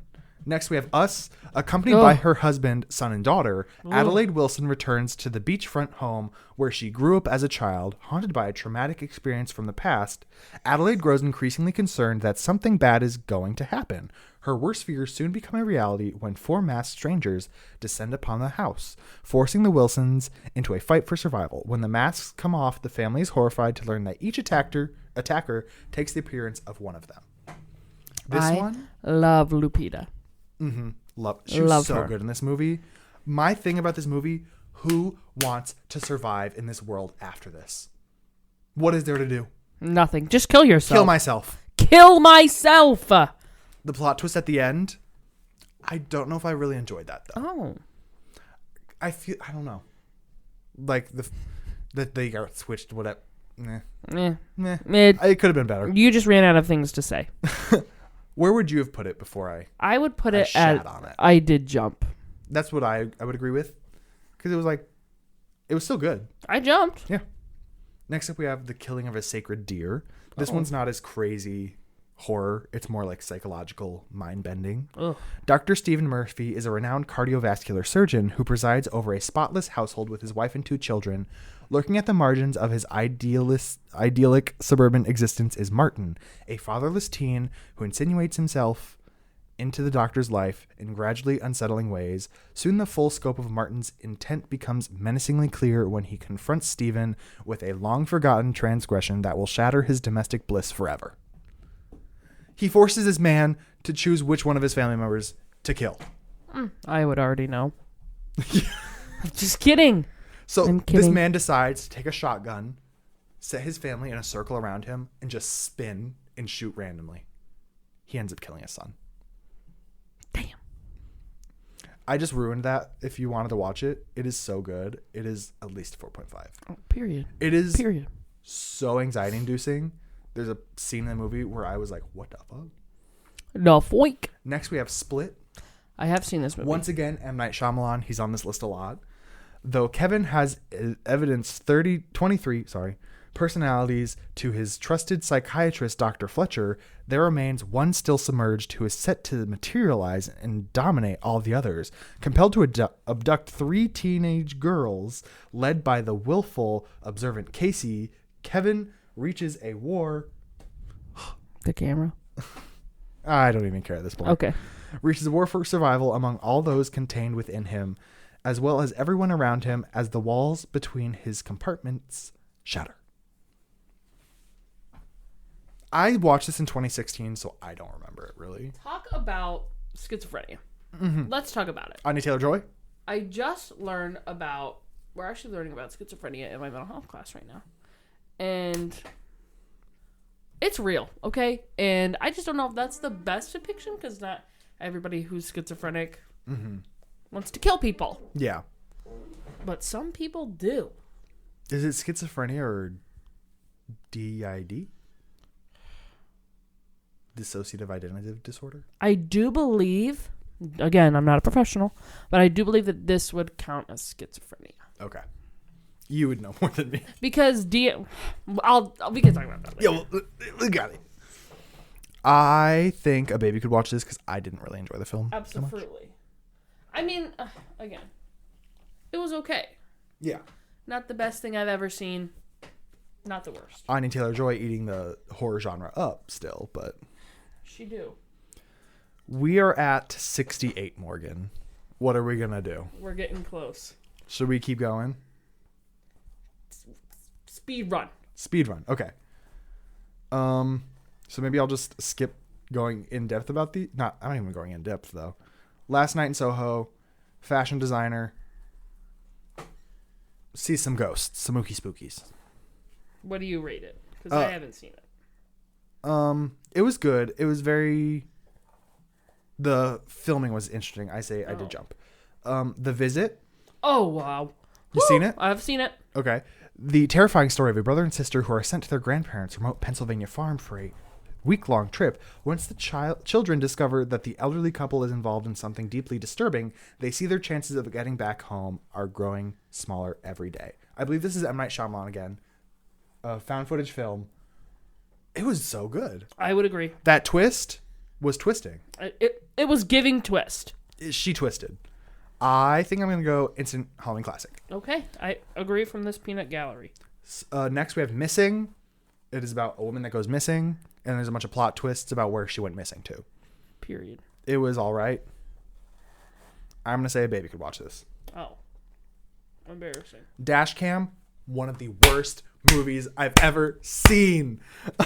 At the start of the pandemic, an indulgent and self-deluded live streaming improv musician abandons LA for London, steals her ex-bandmate's car, and makes the fateful decision to give a ride to an elderly woman who is not what she seems. Get it out. It is one of the worst movies I've ever seen. It is going at the very, very bottom of they, them. It sucked. I see. Next up, we have Psycho, the classic. This movie is so good. I'm not going to get into the plot. This is not the plot I thought was anywhere close to Psycho. Okay, get it out. But, like... I did not know that the Bates Motel came from Psycho.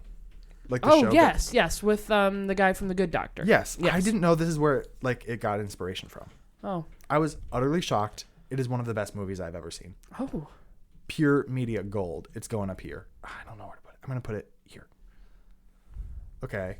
Last for the thrillers, Mom, Mothers of Monsters. It is about a woman who thinks her son is going to shoot up a school.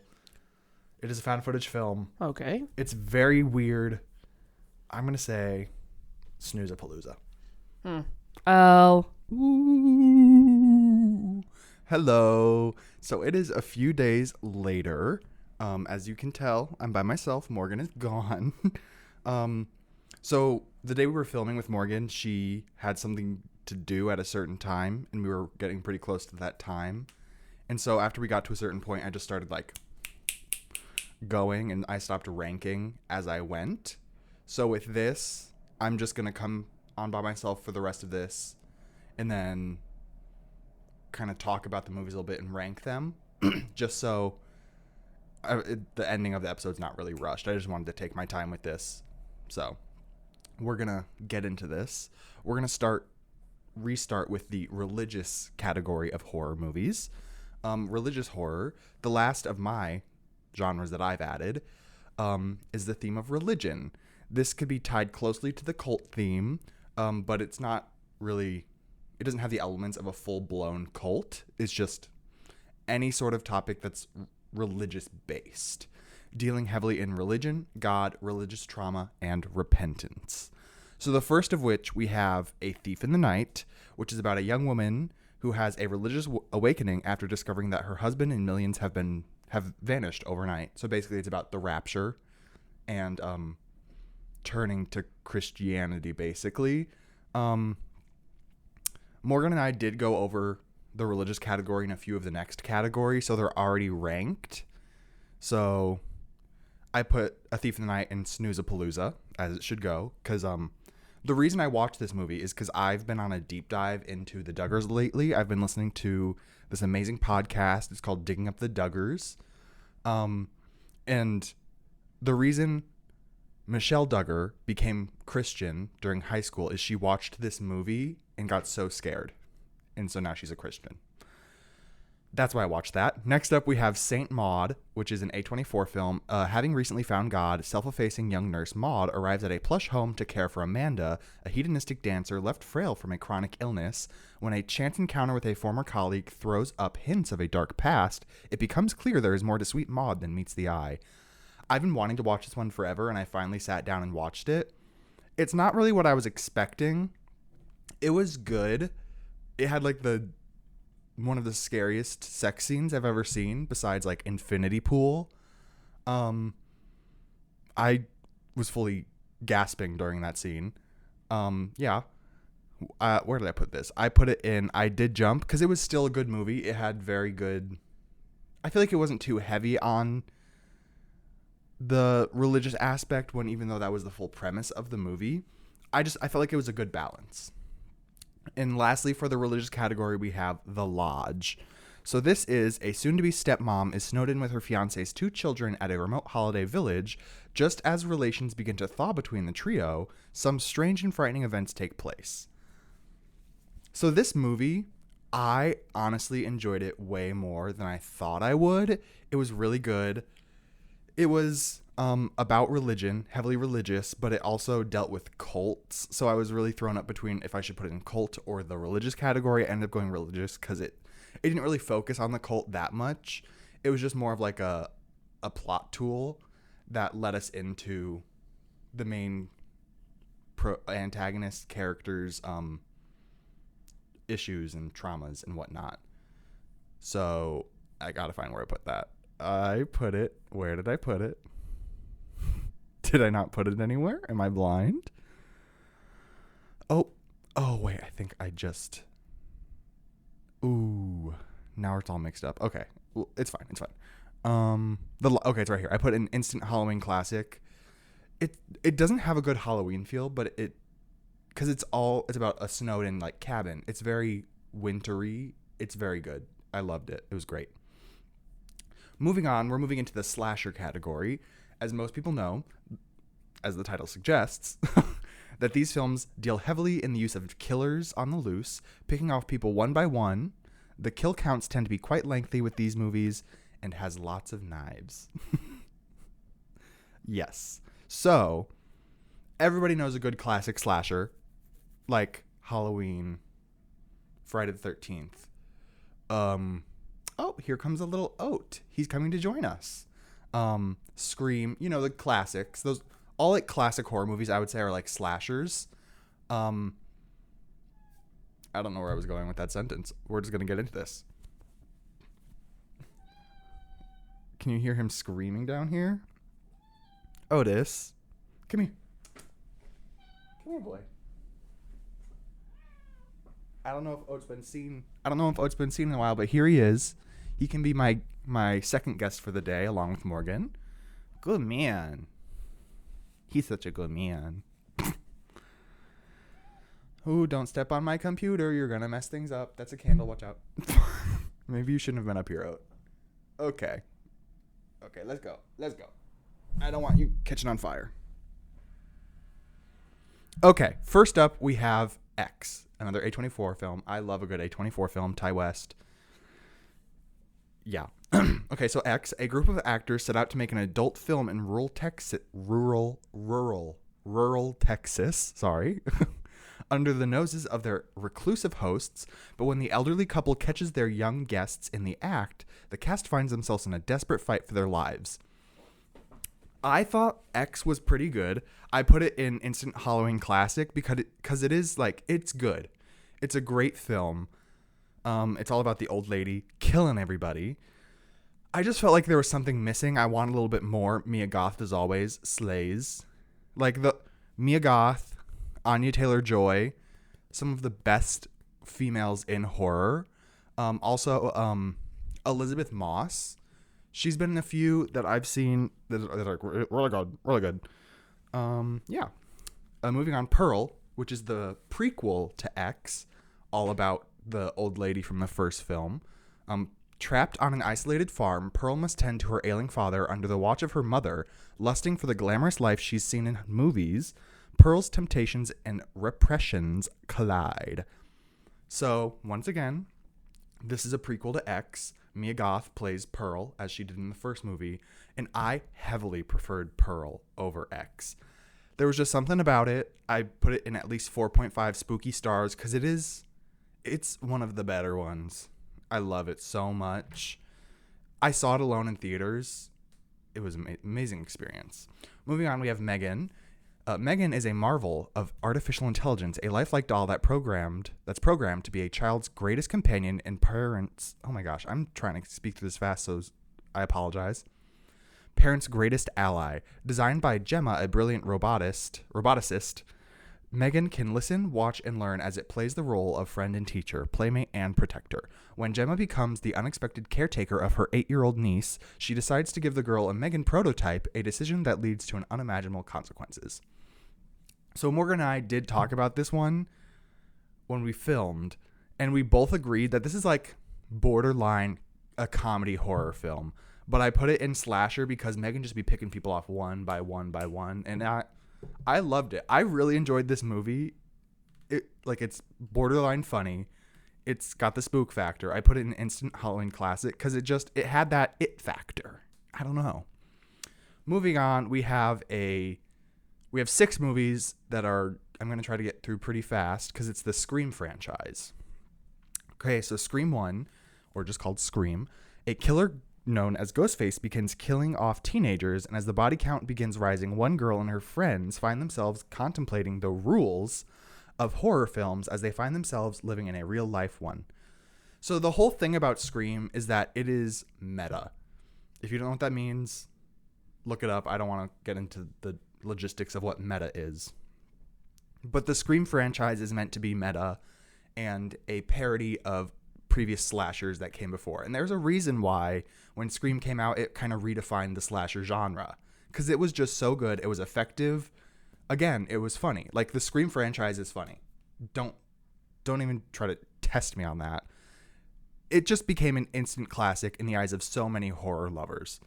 So for that, I'm going to put Scream 1. I'm going to put Scream 1 in at least 4.5 spooky stars because it is that girl. Scream 1 is that girl. Moving on, we have Scream 2. 2 years after the terrifying events that occurred in Woodsboro, Sydney is now attending Windsor College in Cincinnati, and Gail Weathers' best-selling book on Sydney's life has now been made into a major motion picture. When 2 college students are killed in a theater while watching the new film Stab, which is a meta parody of Scream in the Scream universe, Sydney knows deep down that history is repeating itself. I think the first 2 Screams are probably the best, arguably, but I don't think the second one is as good as the first, so I'm going to put it in instant Halloween classic because it was still good. It didn't have the it factor that Scream 1 had. Moving on, Scream 3, as bodies begin dropping around the set of Stab 3, a movie sequel based on the gruesome Woodsboro killings. Stab 3, now we're on Scream 3. You'll kind of pick up on these as we go. Sydney, Gale, and Dewey are once again drawn into a game of horror movie mayhem. This one is where it starts going downhill for me. Scream 3, I think I would put in I Did Jump, because it still has the elements of that classic Scream, but it's just like, we're really getting repetitive here. Like, they're still good, I'll watch it, but like, those first 2 are still the best. Scream 4, Sidney Prescott, now the author of a self-help book, returns home to Woodsboro on the last stop of her book tour. There she reconnects with Sheriff Dewey and Gail, who are now married, as well as her cousin Jill and her aunt Kate. Unfortunately, Sydney's appearance also brings about the return of Ghostface, putting Sydney, Gail, and Dewey, along with Jill and her friends, and the whole town of Woodsboro in danger. Personally, I think a baby could enjoy this because it is my least favorite Scream film. I just feel like they tried to revamp it and it didn't do what it wanted to do. It's still an effective film. It's still good, I guess. For a Scream film, it's good. But it just wasn't hitting for me. The only upside to this film that I can think of is that it has the best ghost face reveal.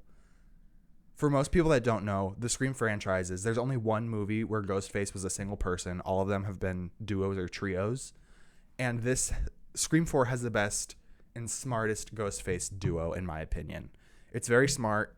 Honestly, it's one of the more successful reveals, I'll say, I guess. But I don't know. That's personal opinion. Up next, we have Scream 5, also known as just Scream, because this is where they revamped it last year. Okay. Read the wrong one. 25 years after a streak of brutal murders shocked the quiet town of Woodsboro, a new killer has donned the Ghostface mask and begins targeting a group of teenagers to resurrect secrets from the town's deadly past. I would put this one at the same level as Scream 4. I enjoy a good revamp. No, I don't actually. Most people don't, because revamps kind of suck. They kind of killed it for me with this one. I expected a lot. I didn't get what I wanted. It was too meta. The thing with the newer ones, they're way too meta. They're trying so hard to keep the meta factor. When in the first film, it was meta, but like in the perfect amount. Like they weren't literally describing what was going to happen in the movies. Like they weren't foreshadowing it perfectly at the beginning of the movie. With Scream 5 and 6, it's so heavy-handedly like, this is what's going to happen. I've been able to guess the killers like 20, 30 minutes into the movie because it's just so easy to pick them out at this point. So that's on the same level as Scream 4. And lastly, we have Scream 6, the newest one. Following the latest Ghostface killings, the 4 survivors leave Woodsboro behind and start a fresh chapter in New York City. I think this was better than Scream 5. I can't even keep the numbers straight. I think this is on the same caliber, oh my gosh, with Scream 3, because going into the Scream 6, I was like, okay, this is going to be like the most meta thing I've ever seen. I had that going into it, so I was like, I could kind of put that aside and just enjoy the film. This is the first one that has a trio Ghostface, which I guess is like, because most people can pick out the killers at this point from watching these. So they had to throw in a third to be like, oh, didn't see this one coming. But literally when this movie started and they like announced, like they brought the character that was going to be revealed as a Ghostface into the story, I went, Ghostface. You're Ghostface. It's very easy to pick them out at this point. It's just, you just know. Moving on. This is where we kind of get off of where Morgan and I went. We didn't really talk about these films. We just like, I just said what the movie was and said what I thought, but now I'm going to kind of get into them. Okay, so Pilgrim is next. In an attempt to remind her family of their privilege and help them bond, Miss Anna Barker invites Pilgrim reenactors to stay with them over Thanksgiving. When the actors, air quotes, refuse to break character, the Barker family learns that there is such a thing as too much gratitude. I debated putting this one in the gore category because there is a whole like poisoned cranberry sauce vomit scene, which was way too much. Other than that, this movie sucked. Good premise. Like, I feel like Thanksgiving horror isn't really a subgenre of like holiday horror that's been done before. So I really was excited to see a horror movie about Thanksgiving. Speaking of which, there's a horror movie coming out this October, that's called Thanksgiving, which I'm excited to see. It better be better than Pilgrim. That's all I want. Better than Pilgrim, please. But Pilgrim, it just didn't do what I wanted. I can't decide if it's Snoozapalooza or they, them. I'm going to do Snoozapalooza because it was a unique idea. I'll give it that. It was unique, so it's better than they, them. Moving on, we have Shrooms. A group of American teenagers travel to Ireland to experience the trip of a lifetime. Wink, wink. As promised by their Irish friend and hallucinogens expert Jake. Sorry. As gruesome events unfold, the friends can't distinguish between hallucination and reality. I was so lost with this. I didn't really care to pay attention. I didn't pay attention to it that much. It was so bad and predictable and just meh. So it's going in they, them. Up next, we have Black Christmas, the 1974 version. As winter break begins, a group of sorority sisters, including Jess and the often inebriated Barb, begin to receive anonymous, lascivious phone calls. Initially, I'm so sorry for my reading right now. Initially, Barb eggs the caller on, but stops when he responds threateningly. Soon, Barb's friend Claire goes missing from the sorority house, and a local adolescent girl is murdered, leading the girls to suspect a serial killer is on the loose, but no one realizes just how near the culprit is. I really enjoyed this film. I really want to see, is it the 2019 version of Black Christmas? I've heard it's not as good, but I love this premise. I love this idea. It's really good. Who the heck was the killer? I love that. They don't ever really give detail about who the killer is, where he came from, his motivations. So it's truly like a terrifying, like, what is going on. I'm going to put this in instant Halloween classic, even though it's like a Christmas horror movie. It's so good, and I recommend it. Next, we have Piggy. Sarah is an overweight teen who witnesses a stranger kidnap a clique of girls who bully her on a regular basis. When police start asking questions, Sarah keeps quiet as she's torn between revealing the truth of protecting the man who saved her. And she also falls in love with this man. Subtly, a little bit. I think this was a good film. I wish it would have had a more heavy revenge plot, because it's about the girls that bully her. It wasn't as revengey as you thought. It's barely a revenge film at all. Sorry, something just fell. But also, this is a Spanish movie, so it's all in Spanish. I watched the English dub version because I can't focus on movies with subtitles that much right now. I got stuff to do, so I just needed to listen. So I watched the English dub version. They need to start doing dubs better, because the acting in voice work for dubbing foreign films is terrible. There's no emotion. They're like, oh no, you're a bad girl, Piggy. Where is the emotion? Give me something, please. So that's the downside to this movie, but it was good. I was wishing for more. I'm going to put a baby could watch this. Yeah. Next up, we have Malignant. Paralyzed by fear from shocking visions, a woman's torment worsens as she discovers her waking dreams are terrifying realities. This movie, so good. I loved this movie with my whole being. Malignant is that girl. I don't have, I can't say enough good things about it. The cinematography is purely you know what? Some of the best media I've ever seen. And I will stand by that. Malignant was amazing. I don't know if it's necessarily the most shocking and unique premise, but it's campy. It's fun.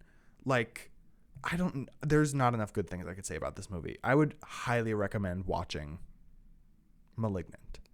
Up next, we have the classic Halloween. On a cold Halloween night in 1963, 6-year-old Michael Myers brutally murdered his 17-year-old sister, Judith.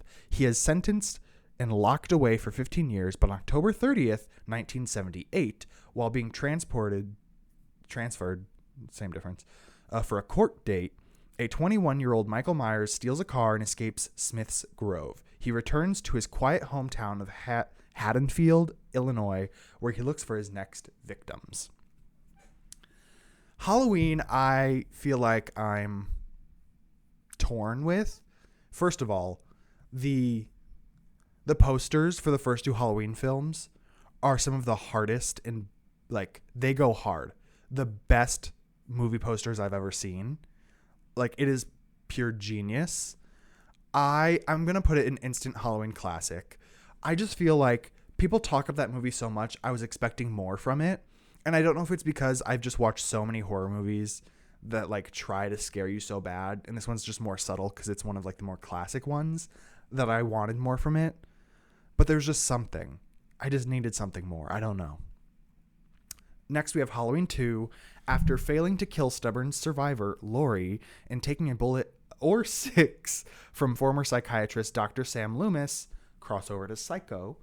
Where was I? Sorry. Michael Myers has followed Laurie to the Haddonfield Memorial Hospital, where she's been admitted for Michael's attempts on her life.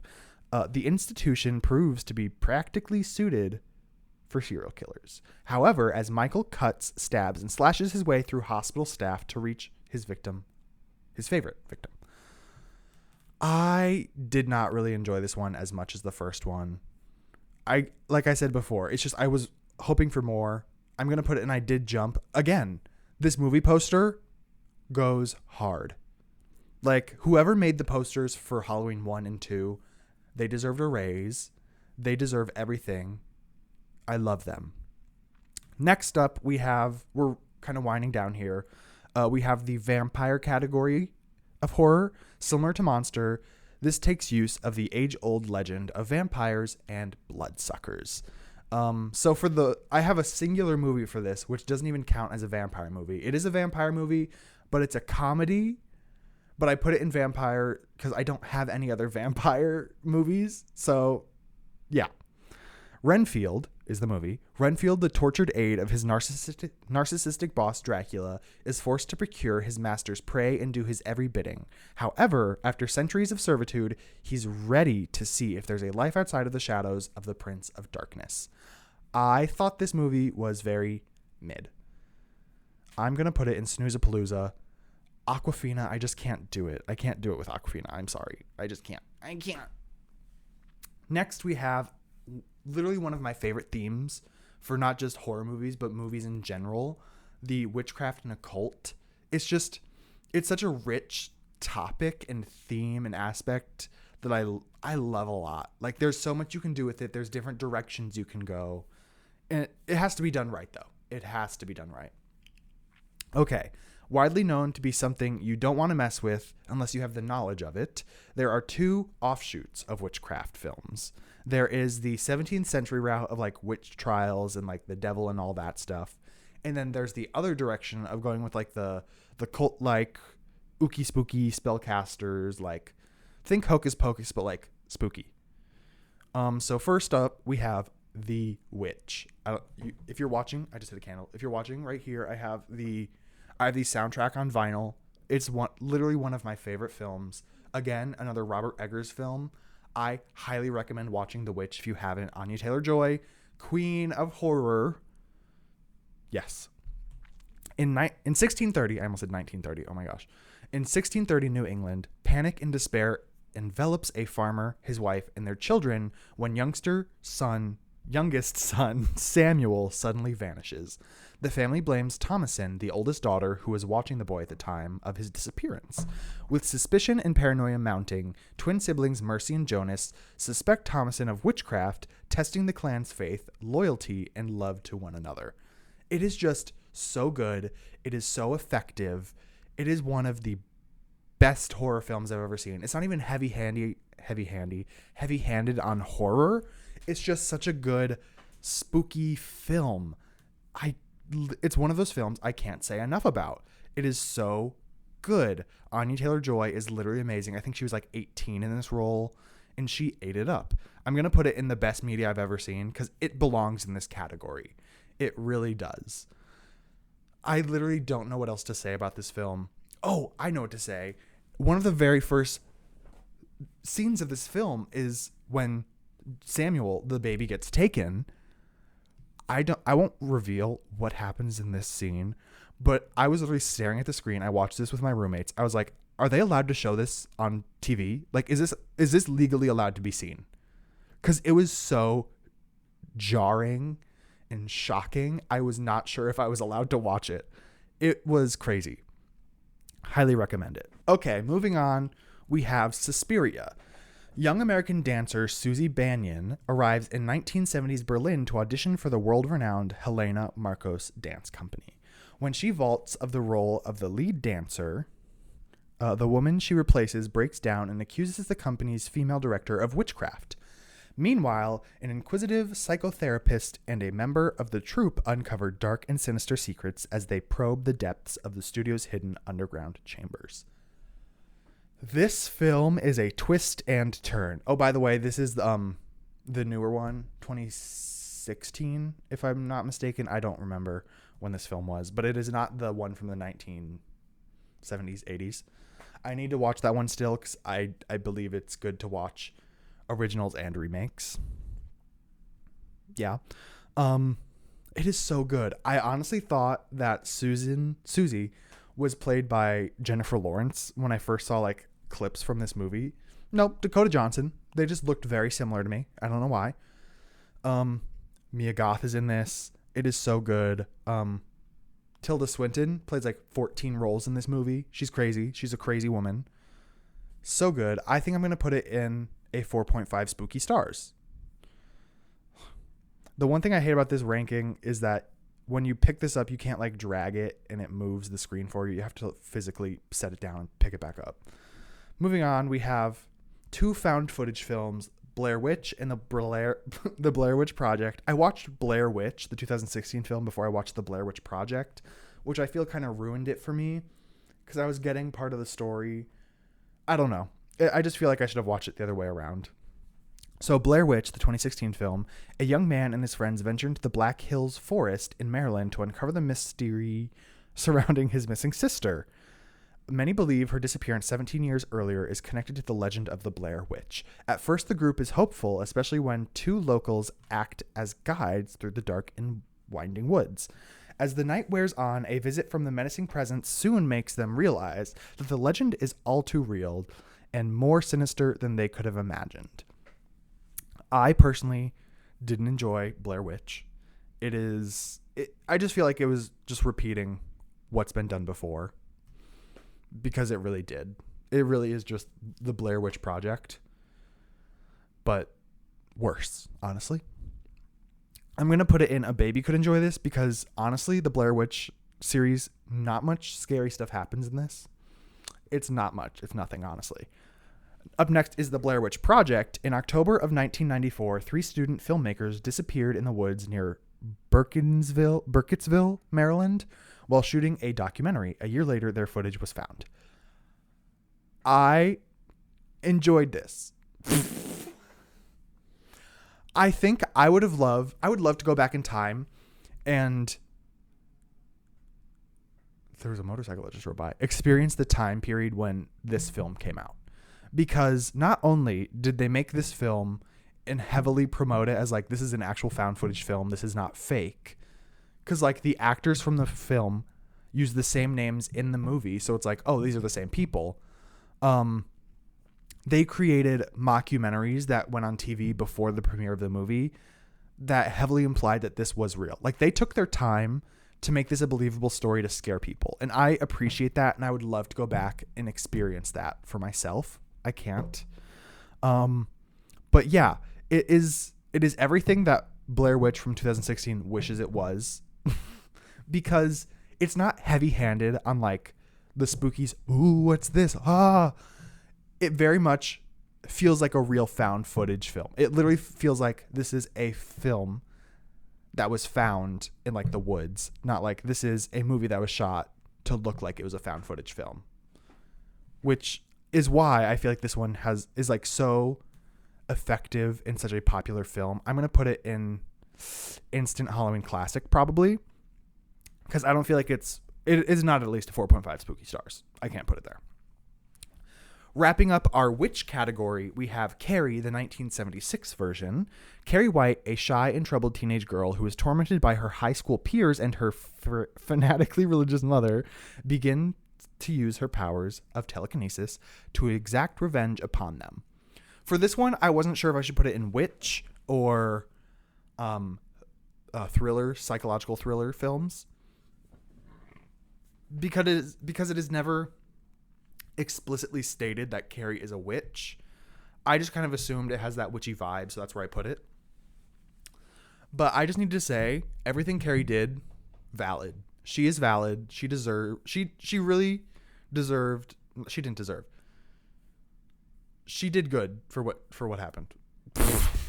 I don't know. I can't talk. I'm going to put it in a 4.5 spooky stars. Looking back, I realized I skipped they, them. Let me just go back and fix this for you. Okay. They, them. We're in the slasher category again. A group of teenagers at an LGBTQ plus conversion camp endures unsettling psychological techniques while being stalked by a mysterious masked killer. This movie sucked. That is why there's a they, them category, because it is not good. It is not good. It is a good, fun, campy premise done very poorly. Okay, lastly, I just hit the table. We have our last subgenre, which is zombie. The use of zombies is an effective element to use in horror films, a mindless, usually flesh-eating creature that will stop at nothing to get to you. We have one film for the zombie category, which is The Cabin in the Woods, which is not necessarily a zombie movie, but for most of the film, they use zombies as their main antagonist. So, when 5 college friends arrive in a remote forest cabin for a little vacation, little they expect the horrors that await them. One by one, the youths fall victim to backwoods zombies, but there is another factor at play. 2 scientists are manipulating the ghoulish goings-on, but even as the body count rises, there is yet more to work than meets the eye.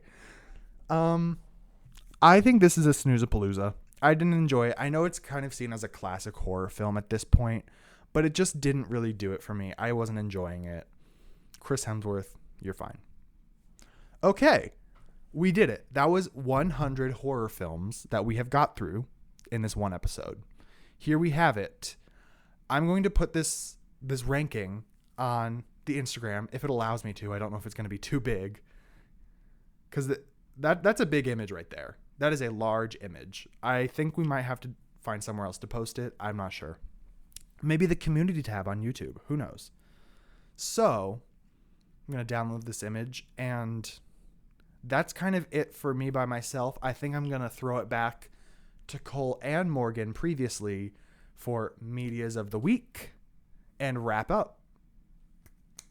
So, Morgan, what's your Media of the Week? My Media of the Week is... This is hard. Okay, recently I've been listening to Making the Bed by Olivia Rodrigo, because that song is just hitting home for me right now. But also No Role Models by J. Cole. Liking that movie. Music as well. And movie-wise, last night I watched Les Mis. And that was spectacular, per the usual. The Anne Hathaway is in that movie. And she slays us. I thought someone was outside the window. I probably am going to kill myself now. Why? Spooky, scary. You done with Media of the Week? Yes. My Media of the Week, I've been listening to The Record by Boy Genius. A lot more than I have been recently, so that's up there. And then I watched and finished Fiona and Cake, the new Adventure Time series. Oh, slay, amazing. I don't think I have any movie. Oh, no, can't say that. Oh, can't say that. Oh, hot second. Give me a hot second, please. I believe I'm going to say the Scooby-Doo movies, the live-action Scooby-Doo movies. Period. That is my Media of the Week. I watched both of them last week. That's some good stuff. They need to make another one. I would agree. Freddie Prinze Jr., come out of retirement. Please.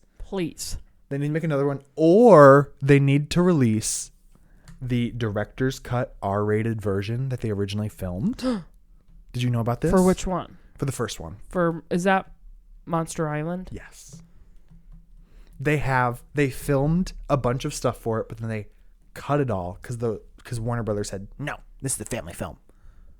No. Hater. I want to see the X-rated, R-rated version. Give the people what they want. Maybe not X-rated. That's a bit too much. That's porn. That is porn.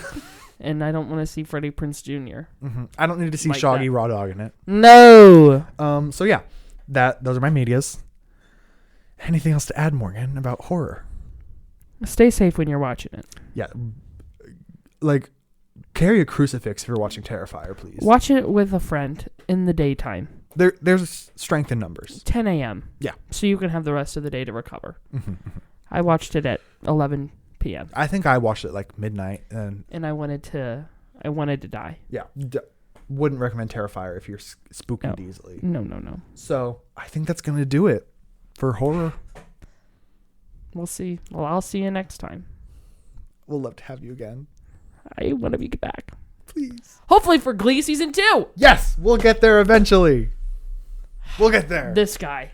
The thing is, Janie just watched the rest, like all of Glee again. So I've been watching. I was watching little snippets, and I watched like all of season 4 with her. So I'm like out of order. It's fine. We'll get to season 2 eventually. I need a reason to put this tracksuit back on. I'll get a different costume, or I'll just get a different colored tracksuit.